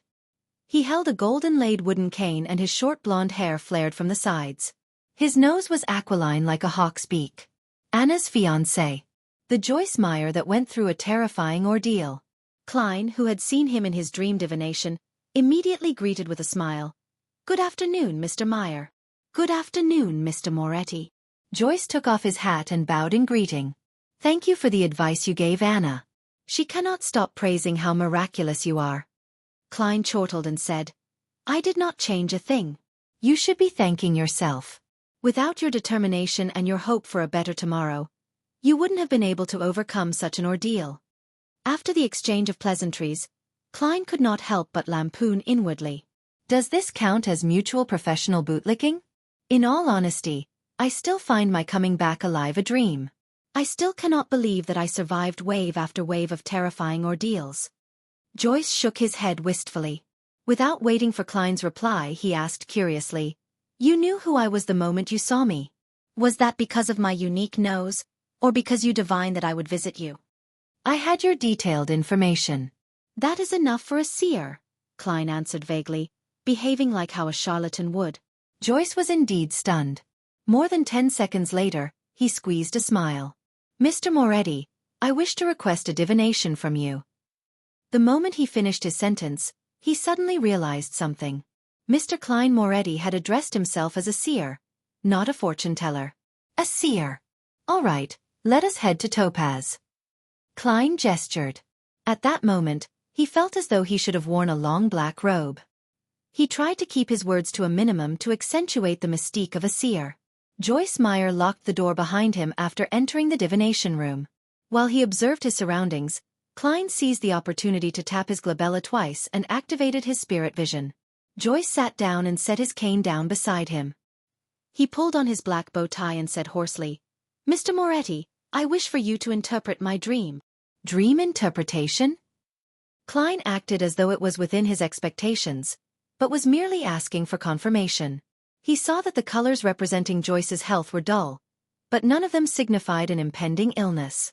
The colors symbolizing his emotions were predominantly blue, and its darkness showed that he was obviously high-strung. Joyce nodded seriously. I have had the same horrific dream every night ever since the Alfalfa arrived at Enmat Harbor. I know that this could be associated with the trauma of the ordeal and that I should go see a psychiatrist, but I suspect that this is no ordinary dream. A normal dream would definitely have some details that are different even if they recur every night, but this dream is, at the very least, constant in the parts which I can recall. To a seer, these kinds of dreams are seen as revelations given by the divine, Klein said, half consoling and half explaining. Can you describe the dream to me? Joyce clenched his fists and upped to his. He thought deep for a moment before saying, I dreamed that I was falling from the Alfalfa into the ocean. The ocean was dark red, as if it was filled with rotting blood. As I fell, I was grabbed by a person on the boat. I could not identify him, but I know that he was very strong. And I was also holding on to a person in an attempt to save him from falling into the sea. I know that person. He was a passenger of the Alfalfa, Eunice Kim. Because of his weight and his struggling, I could not bear the weight and could only release my hands and watch him get devoured by the sea of blood. At that moment, the person above me also released his hand. I flailed my arms, hoping to grab onto something, but there was nothing. I could only plummet rapidly. Then I wake up in horror, sweat covering my back and forehead. Klein held his forehead and gently rapped it as though he was thinking. He then organized his words and said, Mr. Meyer, nightmares, similar nightmares and repeated nightmares, these are all psychological problems and have a corresponding source. The same nightmare recurring time and time again is a reminder from your spirituality. It is also a revelation given to you by the divine. Upon seeing Joyce appearing confused, he elaborated, do not have any doubt, an ordinary person's spirituality is also capable of giving reminders. I do not know what exactly happened on the Alfalfa, but I can see that it was a tragedy of blood and steel. It has left a deep trauma in you.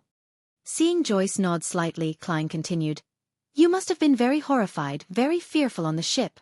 It is easy for a person to lose their observational skills when overwhelmed by such intense emotions, thus missing signs that they should not have been missed. This does not mean that you have not seen those signs, but you have disregarded them, you understand? Disregarded. In your subconscious, in your spirituality, the details that you have missed are present all the same. If the thing that the detail is pointing toward is important enough, then your spirituality will remind you in the form of a dream. Previously, I had similar case of disregarding a feeling, only to later realize that the diary was with Ray Bieber. But I was more sensitive and had stronger spirituality. I was also more knowledgeable about mysticism and thus could make a deduction more quickly. Klein paused for a few seconds and looked into Joyce Meyer's eyes. Did Mr. Eunice Kim, who you let fall into the sea of blood, requested you of something on the boat, but was ultimately unable to escape his fate? Joyce fidgeted his body unnaturally. He opened his mouth several times before answering, yes, but I do not pity him. Perhaps a few days or a week from now, you will see in the newspapers how cruel and evil he was. He raped and murdered at least 3 ladies and tossed a baby into the raging sea. He also led a bunch of savages who had lost their rationality and brutally massacred the passengers and crew of the boat. He was scheming, strong, and evil. I did not dare, nor could I stop him. I would only have forfeited my life. I am not doubting what you did, Klein said, making clear his stand. Then he explained, but your dream is telling me that you are feeling regret and sorry. You believe that you should not have released your hand back then. Since you believe that killing him was an act of justice, then why are you feeling regret and sorry for it, so much so that you have recurring dreams about you releasing your hand? I don't know either. Joyce shook his head, confused. Klein crossed his hands and placed it under his chin. He attempted to analyze the situation. Incorporating what I just described, it seems you have missed certain details. For instance, anything that Eunice Kim mentioned, his contents of his plea, the way he presented himself, etc. I cannot recall the incident for you, so please think about it carefully. There's nothing. All he could say back then was, "Spare me, I surrender," Joyce muttered in puzzlement. Klein did not know exactly what happened, so he could only guide him based on what he understood from the dream. Perhaps you felt that Eunice Kim was more useful alive, that he could prove something or to explain something? Joyce knitted his brows. It was a while before he said, "Perhaps. I still find the conflict that arose on the alfalfa happened too suddenly and turned intense too quickly. It was as if the passive evil in everyone's heart just erupted uncontrollably. It was too abnormal, very abnormal. Perhaps I wish to interrogate Eunice Kim why he acted as though he was possessed by the devil in the first place." Klein suddenly had a stroke of inspiration after hearing Joyce's dreamy description. He spoke mysteriously with a tone unique to charlatans. "No, that's not the only reason." "What?" Joyce seemed shocked. Klein crossed his hands and held his chin up. He stared straight into Joyce's eyes and said with a slow yet forceful tone, "Not only did you find the matter abnormal, but you also saw some things that you disregarded. And putting together these things that you disregarded results in a terrifying conclusion. Your spirituality is telling you that there is someone who should be under the highest suspicion. And that person is the one who had grabbed you but ultimately released his hand in the dream. You do not suspect him subconsciously, and thus you are unable to identify him. He is your partner. He once had control over your fate, or maybe even saved you before." Joyce leaned back suddenly, slamming into the back of the chair with a dull thud. His forehead slowly became laced with sweat, his eyes filled with confusion. I see it." Joyce suddenly stood up noisily, causing his chair to wobble and nearly fall. "Mr. Triss." He used all the energy in him to utter the name. He was a friendly and bashful little boy with a round face. He was the hero that saved the survivors. Klein did not interrupt Joyce's thoughts. He leaned back slightly and waited. Joyce's expression changed several times, finally returning to normal, a normal that had a little paleness. He revealed a rueful smile. "I understand now. Thank you for interpreting my dream. Perhaps it is time for me to make a trip to the police station." He took out his leather wallet and fished out a 1 soldi note. "I do not think that money can fully represent your worth, and I can only give you the price you asked for. This is for you."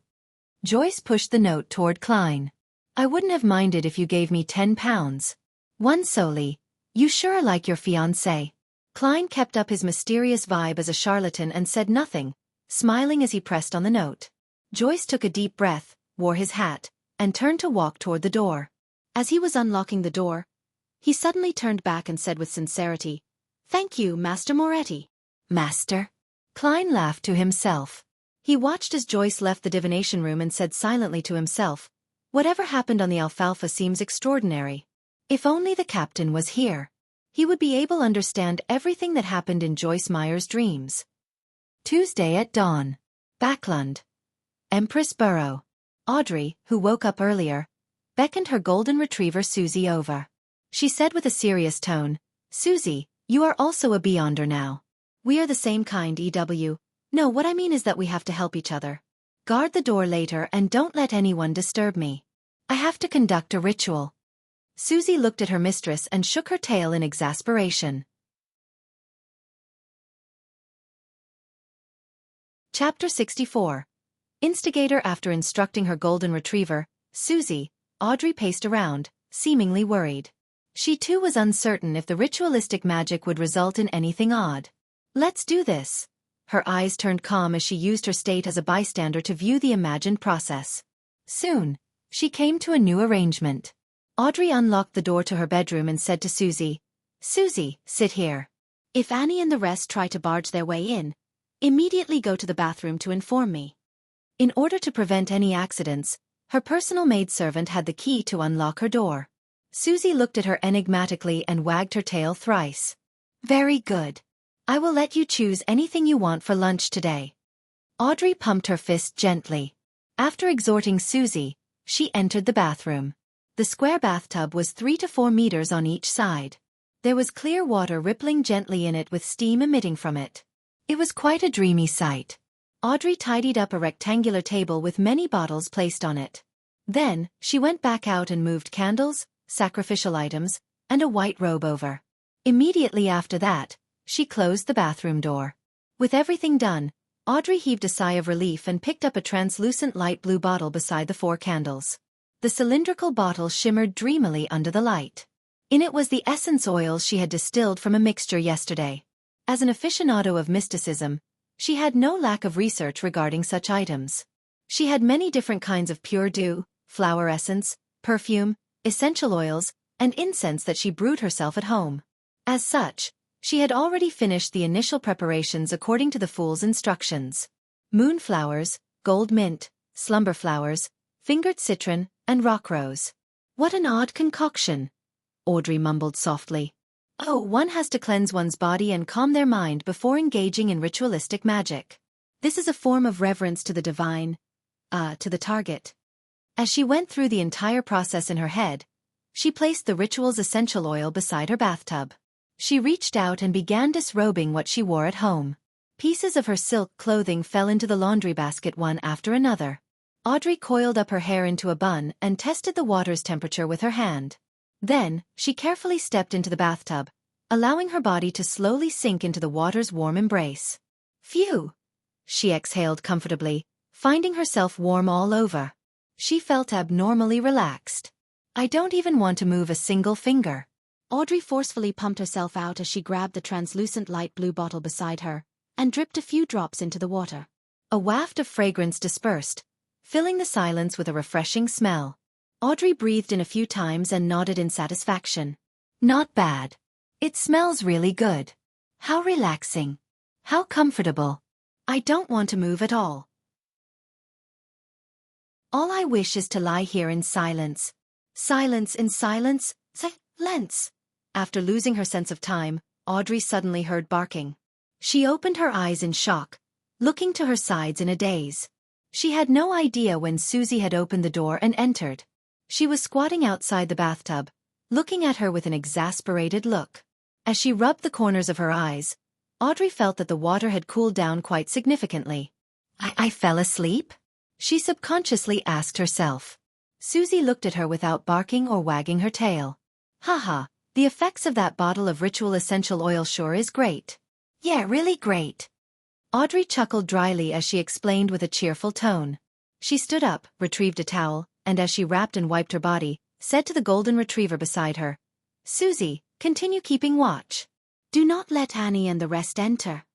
Only when the golden retriever left did she secretly stick out her tongue. She threw her towel aside and wore a clean white robe. After closing the door to the bathroom, Audrey recalled the ritual she had memorized. She picked up 4 candles and placed them on the 4 corners of the table. A loaf of white bread at the top left corner. A bowl of Potter noodles at the top right corner. "Smells great. But it's a little cold. No. It's not time to think of this." Paella at the bottom left corner and desi pie at the bottom right. Audrey set up the altar according to the fool's description seriously, shaking her head twice during the process. After she was done with the preparation, she left her 4 candles lit. She picked up a silver knife and stabbed it into a pile of coarse salt. After narrating the sacred incantation in Hermes, Audrey raised the knife with beautiful patterns and placed it into a cup filled with clear water. After focusing her mind, she pulled out the silver sacred blade, cogitating her spirituality to spew out and spread from her blade. Invisible energy spewed out as Audrey held the knife and circled the altar once. When she felt that a spirituality wall was fully erected around her, she expelled all the uncleanliness and distractions outside. Maintaining her spectator state, she prevented her excitement and joy from affecting the ritual. She put down the silver knife and picked up the tiny light blue crystalline bottle and dripped a drop on each candle. Sizzle! A faint fragrance emanated as Audrey's body, heart, and soul seemed to attain tranquility. She drew a breath as she lowered her head in reverence and began chanting the incantation in Hermes. The fool that doesn't belong to this era, you are the mysterious ruler above the gray fog. You are the king of yellow and black who wields good luck. I pray for your help. I pray for your loving grace. I pray for you to give me a good dream. Moonflower, an herb that belongs to the red moon, please bestow your powers to my incantation. Fingered citron, an herb that belongs to the sun, please bestow your powers to my incantation. Right after Audrey chanted the incantation and hoped to cogitate the contents of her plea, she felt there was a stir within the spirituality wall. She saw a dark red star swirling on the back of her hand. Her heart leaped as she hurriedly closed her eyes and calmed her heart to plead sincerely. When everything was over, she surveyed her surroundings wondrously, but did not find anything odd. Is that all? Audrey knitted her eyebrows slightly as she whispered. The king of yellow and black who wields good luck. The fool that doesn't belong to this era. In the Blue Avenger's captain cabin, Alger Wilson in his windstorm robe was silently reciting the 3 lines of description he had heard in the afternoon. He seemed to be attempting to find clues of the person's identity through it. He shook his head and stood up in a clearly vexed manner, but ultimately did not do anything. Alger was not at ease inside the Blue Avenger, an ancient ship that was a relic from the Tudor dynasty. Although he was already in control of the ship, he had a gut feeling that there were still many hidden secrets, just like the Blood Emperor. Therefore, he planned on using the ship to test the fool's powers but did not wish to attempt the unknown ritualistic magic on the ship. Alger ruminated for a few minutes before leaving the captain's cabin and went on deck. He said to the few sailors, "We will be reaching the Rorstad archipelago soon. We will be anchoring there for a day." The sailors immediately cheered as they shouted in unison, "Thank you, Your Grace." As the ghost ship did not need sailors, there were very few sailors on board. There was no need to worry about their supplies, being able to enjoy fresh food and clean water. However, day after day of voyaging at sea and the nearly unending vistas exhausted them both physically and mentally. It felt like they were always repressed and tolerating something until they lost control. As for the Rorstad archipelago, it was a famous colony on the Sonia Sea. Their business was booming, and they had all kinds of industries. "I simply can't wait." A crew member gyrated his hips and sniggered a meaningful laugh that all men would understand. On the public carriage toward Zutland Street, Klein, who was reading the newspapers leisurely, suddenly jolted. He seemed to hear an ethereal voice calling out to him. Shapeless murmurs resounded in his mind as his forehead throbbed uncontrollably. The contents of the calling that could not be heard left as fast as it came. In just 10 seconds it was gone. Klein pinched his forehead and resisted the throbbing pain deep in his brain. Is this the murmurings of unknown existences that old Neil mentioned? A result of having enhanced spiritual perception? Thoughts flashed through Klein's mind as he suddenly saw 4 black dots appear on the back of his right hand. They were like tiny inconspicuous moles. The 4 black dots that stemmed from the luck enhancement ritual quickly sank, dimmed, and vanished. Klein looked at it in surprise and had an additional guess about what had just happened. Justice or the hanged man has attempted the ritualistic magic I gave them. Was my train of thought right? Those 3 descriptions have precisely pointed towards me through the mysterious space above the gray fog? But I'm far from powerful enough. I can't hear the contents of their requests. I wonder if the information is stored above the gray fog. Yes, I should confirm it by entering tonight. Klein felt a little perturbed and agitated. He quickly raised his newspaper and hid his face, preventing anyone from seeing the changes to his expression. Soon, he arrived at Zutland Street and entered the Blackthorn Security Company. Before he could greet Rosen, Klein saw Captain Dunsmith walk out. He held a piece of paper with a portrait on it. Take a look at this internal warrant of arrest. A very cruel and vicious beyonder has entered Tingen. Dressed in his black windbreaker, the hatless Dun swept his gaze over and handed the piece of paper in passing. Klein received it, and the first thing that entered his vision was a portrait sketch. The sketch was of boy with a round face. He looked amiable with a tiny hint of bashfulness and was fairly young, probably about 18 or 19 years old. Triss, a suspected beyonder. The initial estimate is that he's a Sequence 8 instigator, and we are not eliminating the possibility that the Theosophy Order is behind it. The culprit behind the massacre of the Alfalfa. According to a witness testimony, he came to Tianjin after leaving Enmat Harbor. His current whereabouts are unknown. Tris. Alfalfa. It's actually a crime committed by a Beyonder? Klein suddenly recalled the dream interpretation from yesterday afternoon and Joyce Meyer's description. He immediately said, "Captain, I know one of the witnesses. He might very well be an important witness." "I know. Joyce Meyer. My help was requested by the machinery hive mind last night. I saw you in Joyce's dream." Many details have led to the confirmation that the Alfalfa tragedy was a result of Tris. Dunn's gray eyes looked unperturbed as he chuckled. "How uninteresting. Captain, thankfully it was my rest day yesterday and not me acting as seer during working hours." Klein lampooned. He barely missed the horror of being caught skiving by his direct superior. He asked instead, which sequence pathway is instigator? What kind of organization is the Theosophy Order? Was instigating others to kill each other the method Tris used to eliminate the side effects of the potion, or was it a requirement needed to advance? Dunn thought for a few seconds and said, "Coincidentally, it's about time for you to learn the relevant information regarding Beyonders and the mysterious organizations. You shouldn't be ordered by old Neil to keep reading the historical documents all the time. Captain, wasn't the reason for recruiting me to be your history expert?"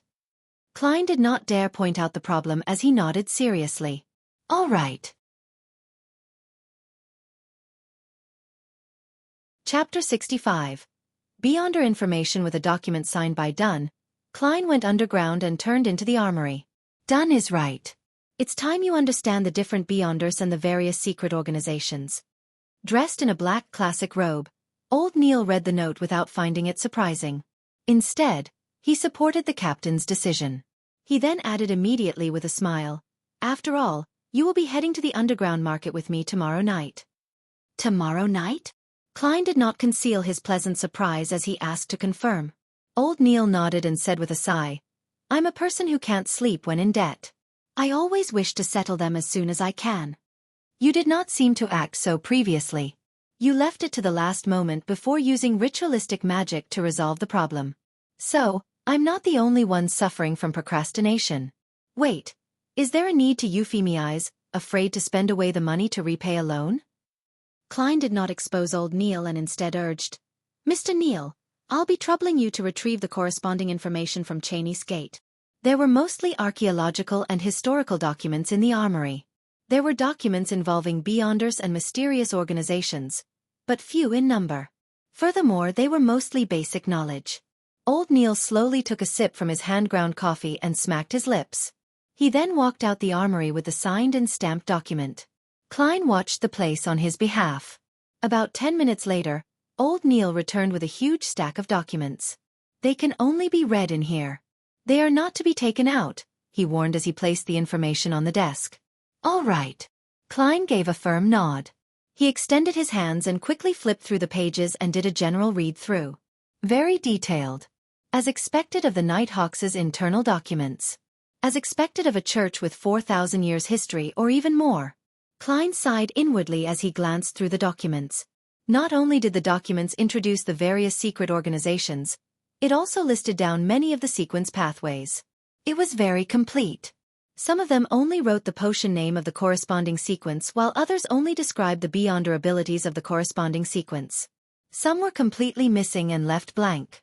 While holding back his excitement, Klein found the sequence pathway that led from Seer. He ruffled through the pages and soon found a familiar word. Then, his delighted expression quickly froze because there was no corresponding potion name. Sequences 7 and 8, after Seer. Thankfully, the abilities of the two following sequences are present. Klein silently exhaled as he calmed his mind and read the description seriously. Sequence 8. Potion name unknown. The corresponding Beyonder is good at fighting with artifice and very crafty. Good at fighting with artifice? This is the next advancement of Seer. Why does it feel odd? I'm not a hunter. Am I going to become a melee mage? What does crafty mean? My intelligence is enhanced, making me good at fooling the enemy? Klein was stunned. He even suspected that the Nighthawks' information was wrong. There were corresponding case studies appended, but he could not find a reasonable explanation despite reading it repeatedly. He cast his gaze lower as the description of Sequence 7 entered his eyes. Potion name unknown. The corresponding Beyonder is good at many spells that can be quickly cast. Fuses one's body's skill and supernatural powers as one. That's more like it. This is what an advancement of a seer should sound like. Klein heaved a sigh of relief.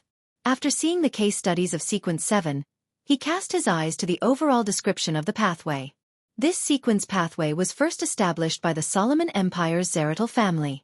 During the conflicts of the Fourth Epoch, the family was not fully destroyed. The family's name was occasionally heard in the history of the Fifth Epoch. It is suspected to be connected to the ancient organization, the Secret Order. Zeratul? Upon seeing this name, Klein's eyes constricted. He had just seen this name appear in the remnant diary pages of Emperor Roselle yesterday afternoon. Roselle's acting came from a reminder by the mysterious figure known as Zeratul. Because of that mysterious Zeratul, Emperor Roselle regretted not choosing seer? Therefore I was indirectly influenced, turning me into a seer. It makes acting return to the embrace of the seer. It feels like it was all predestined. Klein knitted his brows and felt that things were somewhat different. Just from the logical chain, he did not feel that there was anything wrong in any aspect. However, in the domain of mysticism, predestiny often manifested things and involved new problems. In addition, transmigration is quite a baffling matter. It's just confusing. And the guy I've possessed tried to commit suicide because of the lost notebook of the Secret Order. Klein thought for quite a while and had many guesses, but lacked the information needed to prove them. Phew. After repeatedly reading the information, he finally suppressed his ideas and read the other records. He first found the Sailor sequence and discovered that it indeed belonged to the Lord of Storms. For an old opponent that they haven't faced for perhaps more than 2,000 to 3,000 years, the Nighthawks' internal records were rather detailed. Sequence 8. Folk of Rage. Ancient name. Guardian of the Windstorm. The corresponding Beyonder can release several strikes that exceed ordinary thresholds when enraged. Their strength and speed are greatly enhanced. Facing them is like facing a storm. Sequence 7. Seafarer. Ancient name. Windstorm Priest. The corresponding Beyonder is also a scholar of astronomy and geography. They have an intuitive grasp of magnetic fields, ocean currents, wind direction, and clouds. A boat with a seafarer will never get lost at sea. They are even more beloved by the oceans and gain enhancements in every aspect at sea. They are friends of water. They can act freely underwater for more than half an hour. They can cast a limited number of water-related spells. Some are a result of their own capabilities and some are a bestowment from the Lord of Storms, for example. A Sequence 7 seafarer is very powerful. Klein nodded while in deep thought. He suspected that the Hanged Man was a guardian of the windstorm, if not a seafarer. From how he has recently advanced, it was more likely he was the latter. This also indicated in a way that the Hanged Man was either a member of the mandated Punisher or a pirate who had been secretly absorbed by the Church of the Lord of Storms. Impressive. Impressive. Klein flipped back a few pages and found the advancement of Spectator.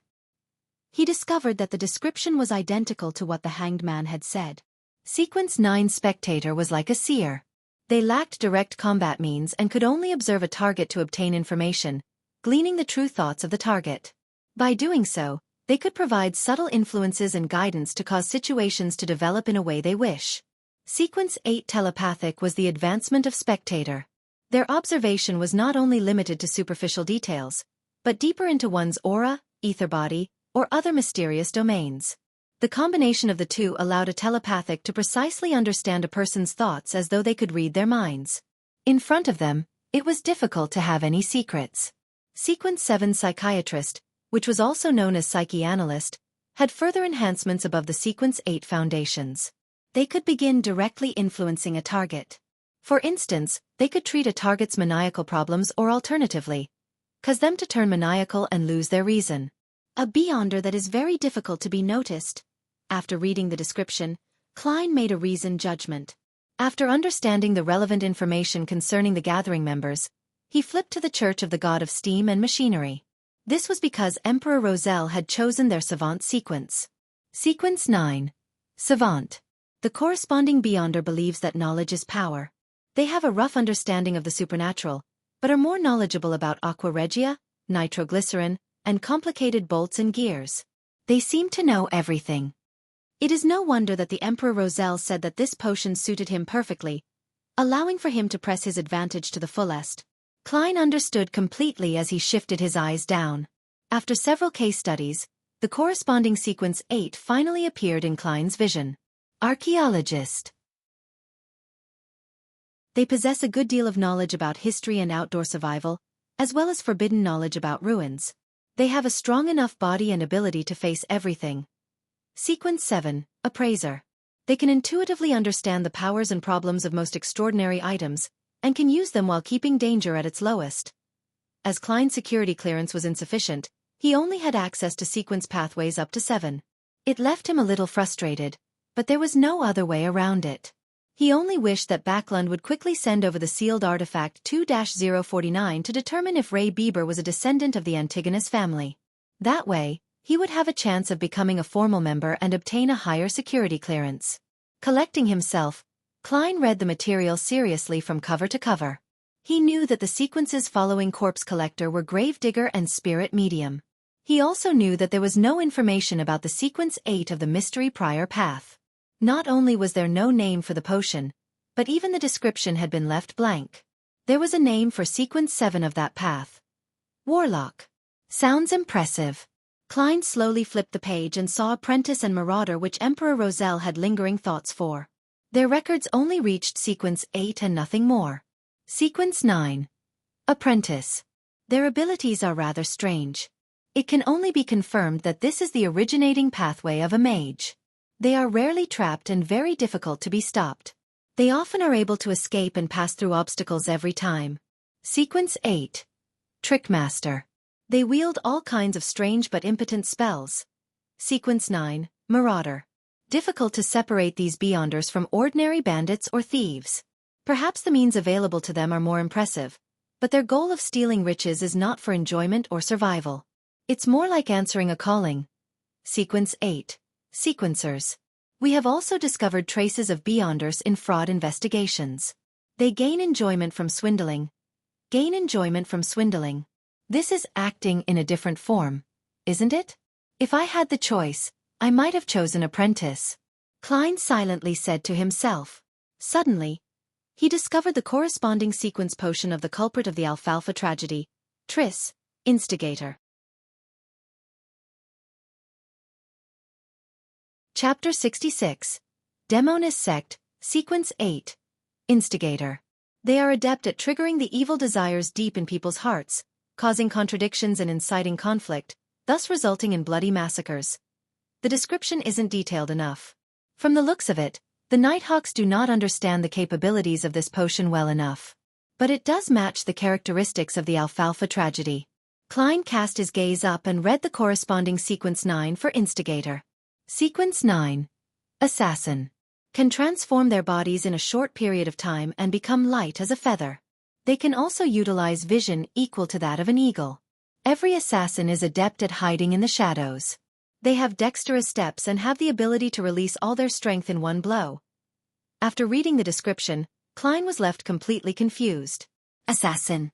The advancement from assassin is instigator?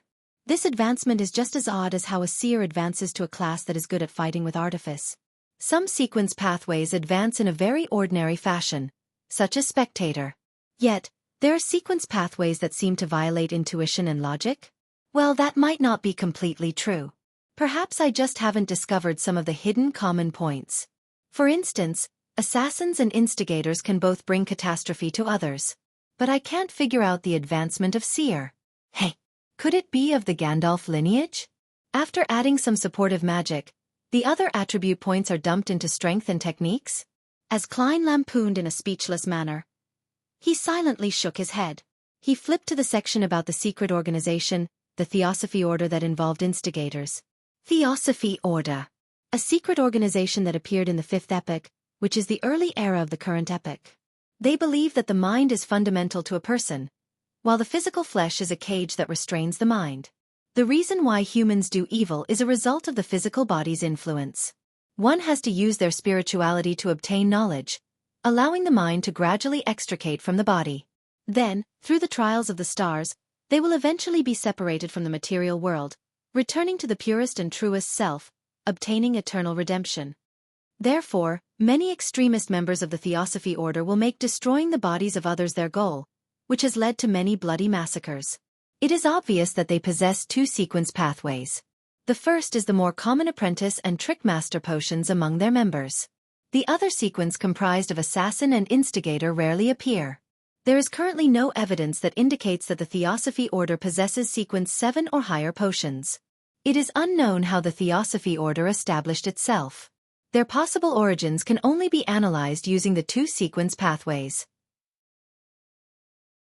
Firstly, the apprentice and trickmaster sequences easily remind people of the Abraham family of the Trickmaster dynasty in the 4th epoch. The Tamara family, tied to the Abraham family through marriage for extended periods of time, cannot be eliminated as well. Secondly, assassin and instigator point towards the Demonist sect. The Abraham, Tamara, Antigonus and Zeratul families, the Solomon Empire's Dark Emperor, the Tudor dynasty's Blood Emperor, the Trunsoist Empire, and the Jacob and Ammon families that the Hanged Man had mentioned. There are really lots of secrets buried in the history of the 4th epoch. There might be a lot of facts too. Klein was astounded from what he read. He had a deep appreciation for how the history of the 4th epoch was clouded in fog. The outline he could see through the fog left him shuddering involuntarily. It was as though he could imagine a thriving era of Beyonders, an epoch with blood and strangeness in a concerted dance or horror and distortion in a symphony. Klein drew in a silent gasp and flipped through the book, but did not discover any corresponding descriptions of the Demonist sect. He looked up and saw old Neil wrestling with some filter paper with his hand-ground coffee. He asked sincerely, "Mr. Neil, what organization is the Demonist sect? I can't find any introduction about them in the documents." Old Neil was in no hurry to respond. After wrestling with his coffee, he chuckled and said, "Your security clearance isn't high enough. Even with Dunn's permission, you would not be able to read the relevant information. It can also be said that a lot of the information is only available in the Holy Cathedral, and isn't stored behind Tingen City's Chinese Gate. Perhaps wait till the day you become a captain of the Nighthawks. You would be sent to the Holy Cathedral for training, and would then be able to access them. I do not understand much about the Demonist sect. All I know is that they worship the primordial Demonis. They believe that this secret existence is the true inheritor of the Creator. She was born out of the chaos and was the earliest to be born from the Creator's body. She is also the ultimate ender that ends everything. Their sequence pathways are related to this because to obtain the favor of the primordial Demonis and to approach this secret existence, the upper echelons are all female. This is also why they are called the Demonist sect. Anything else is not something a formal member like me will know. I've heard that the Demonesses make it their mission to spread catastrophes. Spread catastrophes. This does match the hidden commonality of assassin and instigator. But this Mr. Triss' future seems bleak. The subsequent potions seem to be more suited for females. Kleins nodded slightly before he continued reading the information. After he finished reading, he realized that the secret organizations were a lot more than he imagined. But on second thought, he found it very ordinary. After all, this world had so many years of history underlying it. There was once an era when Beyonder powers were extremely active. According to the provided information, Klein categorized the secret organizations into 3 based on era. First were the ancient organizations born in the 4th epoch. They included but were not limited to the Moses Ascetic Order, Secret Order, and the Blood Sanctify sect, which were followers of the devil. However, the information only mentioned the Demonist sect. The second was the secret organizations early in the 5th epoch, the present epoch. For instance, the Theosophy order or the death-worshipping Numinous Episcopate. There is also the Life School of Thought, which employs a master-disciple heritage, and the Rose School of Thought, known among Beyonders for its bloody sacrifices. The third category were new organizations that appeared in the recent century or two. They include the Aurora Order, the Iron and Blood Cross Order, the Element Dawn, and the Psychology Alchemists, which Klein learned about much earlier. Apart from them, there were other organizations that did not do anything major. Benson and Melissa must have never imagined that the world is so dangerous. It's not only limited to wars. Klein shook his head with a wry smile. He stacked the classified documents neatly before pushing it to old Neil. Meanwhile, He added silently in his heart. Please don't let my tarot club be on the list. Old Neil never suspected that a leader of a secret organization was sitting opposite to him. He chuckled and took the documents and headed to Cheney's gate. Klein sat there and wondered if he should divine the location of instigator Triss. But he abandoned the thought after less than 20 seconds. After all, he only had a vague idea of Triss' appearance and did not know if the name was genuine. If he could figure out his location with that, he would not be a seer, but a prophet. By the time old Neil returned, Klein had straightened his thought processes and continued his revision of mysticism studies to grasp even more forms of ritualistic magic. He spent the day studying and revising. He did not participate in the joint operation needed for capturing instigator Triss. He did hear that the delivery of sealed artifact 2-049 from Backlund had been delayed due to some reason or another. The actual time of arrival was still pending. As he had earned nearly 2 soldi from yesterday's divination, Klein spent 10 pence to buy a 2-liter barrel of Enmat beer for Benson on the way home. He also bought some lemon cakes fresh out of the oven for Melissa. Klein, I know you care for us deeply, but there's no need. There's no need to keep spending money on such matters, said Benson after he saw the tiny barrel of beer and deliberating over his words. Melissa stood beside him and nodded slightly. This is probably how our consumerist habits differ. Klein sighed in amusement. Benson, Melissa. Don't worry. This was bought with my additional reimbursement. Yeah, I earn an additional 2 to 4 soldi every week. I can't tell them that these are the earnings I got from doing divinations for others, right? He added inwardly. That job of yours is much better than I imagined. Benson was taken aback as he made an objective assessment. That's right. I even learned divination from it. Klein mused silently before turning toward the kitchen. Under the combined efforts of the trio of siblings, a sumptuous dinner was ready for eating. After having their fill, Klein, Benson, and Melissa lay slumped in the living hall. It took them quite a while before they got up to clean up, chat, and study. When Benson and Melissa fall asleep, I'll head above the gray fog to see the effects of the ritual. As Klein revised his history textbooks, he shot a glance at his siblings. Westboro. Iron Cross Street, Lower Street. A 3-storied apartment was immersed in darkness. There were no street lamps or any additional light. Suddenly, a figure leaped out of a window from the 3rd floor. It landed gently on the ground like a feather without causing so much as a stir. His body crouched and suddenly vanished as though he had blended into the shadows. All that could be seen was the outline of his body. As he traveled quickly, the figure arrived at the harbor. He headed for a corner devoid of anything except for a pile of goods. He seriously observed for a moment, circling the area twice before leaving the darkness and entering the corner. One could see his round and amiable face.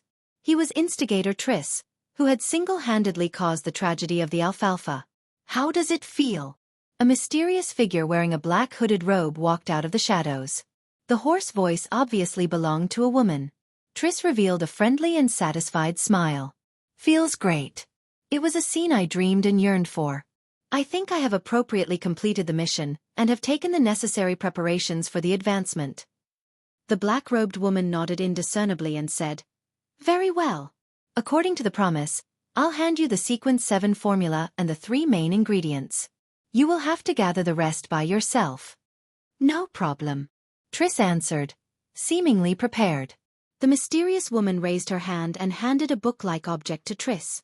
The book had an ancient and mottled bronze exterior cover with a strange star-shaped lock on its side. Triss knew that inside the book was the formula and ingredients. He instantly became thrilled. He tried hard to compose himself as he looked curiously at the potion's name on the bronze outer cover. Witch! Triss exclaimed. He found it unbelievable that the word written in ancient Hermes was witch. Witch? I'll advance to become a witch? What a joke! The mysterious woman covered her mouth and let out a chortle. It took her quite some time before she answered, Weren't you always curious? Curious about why our upper echelons are all female. That is the answer.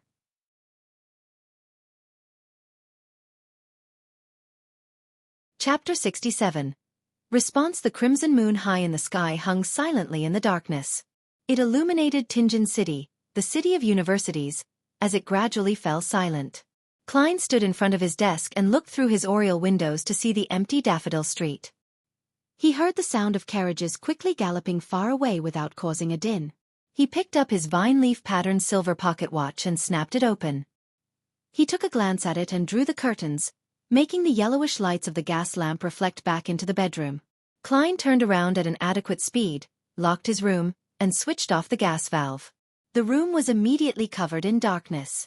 Only a sliver of red moonlight penetrated the curtains. It gave rise to an atmosphere perfect for many late-night folk tales. Klein took out the silver knife he had applied for. He imagined the spherical light and entered a half-cogitation state. He focused his mind according to his previous practice, allowing his spirituality to spew out from the tip of his blade. Then, he allowed their motion to miraculously fuse with his surroundings, sealing off the room. He was doing it to prevent any abnormal stirrings that could wake Benson and Melissa. Following that, Klein put down the knife and walked 4 steps in a counterclockwise manner. Every step was accompanied by the incantation from Earth. The unchanging roars and murmurs inundated him. With the same mania and pain inflicted on him, he did his best to control himself and withstood the most grueling and dangerous stage in his half-conscious state. The grayish-white fog was endless. The dark red stars were at varying distances from him. The towering divine palace stood erect like a dead giant. Nothing seemed to have changed. The silence and antiquity that had accumulated over thousands of years swarmed him. No, there is a change. Klein silently muttered to himself. His gaze locked onto a dark red star near him. That was the star symbolizing justice. The star's deep redness began to pulse. It did so with average amplitude, but did not stop. Klein carefully spread out his spirituality towards the deep redness. The moment the two made contact, he felt a hum in his head.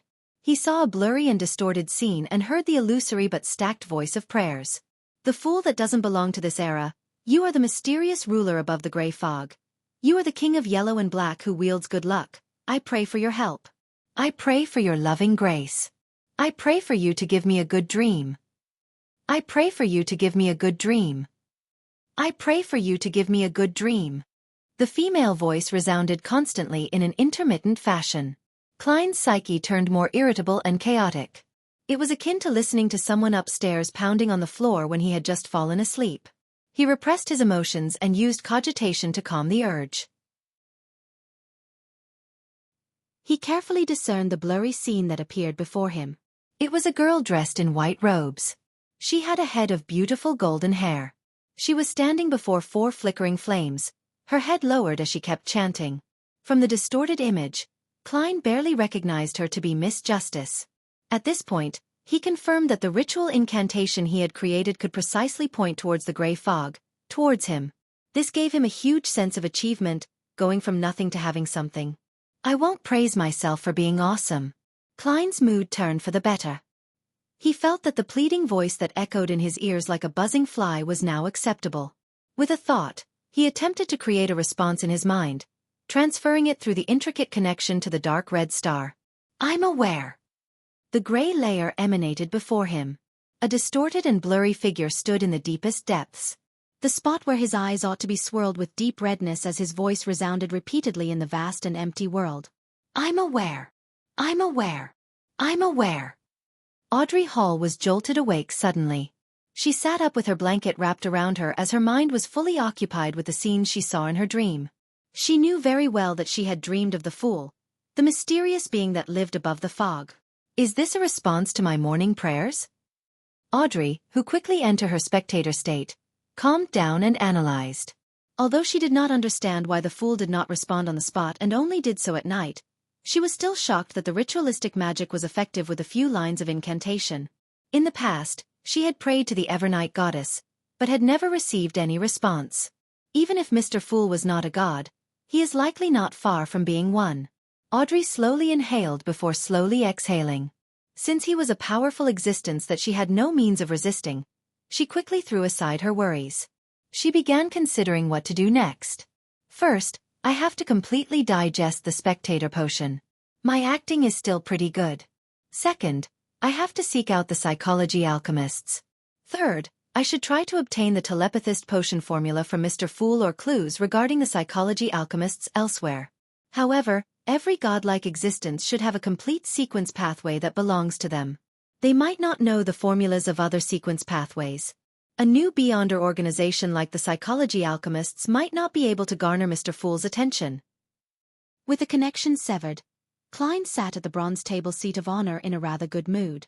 He was completely covered in gray fog. He leaned back and clenched his fist to cover his mouth. He recalled and analyzed the process. At that moment, he was the only living being in the world of the gray fog. Apart from that, there was absolute silence.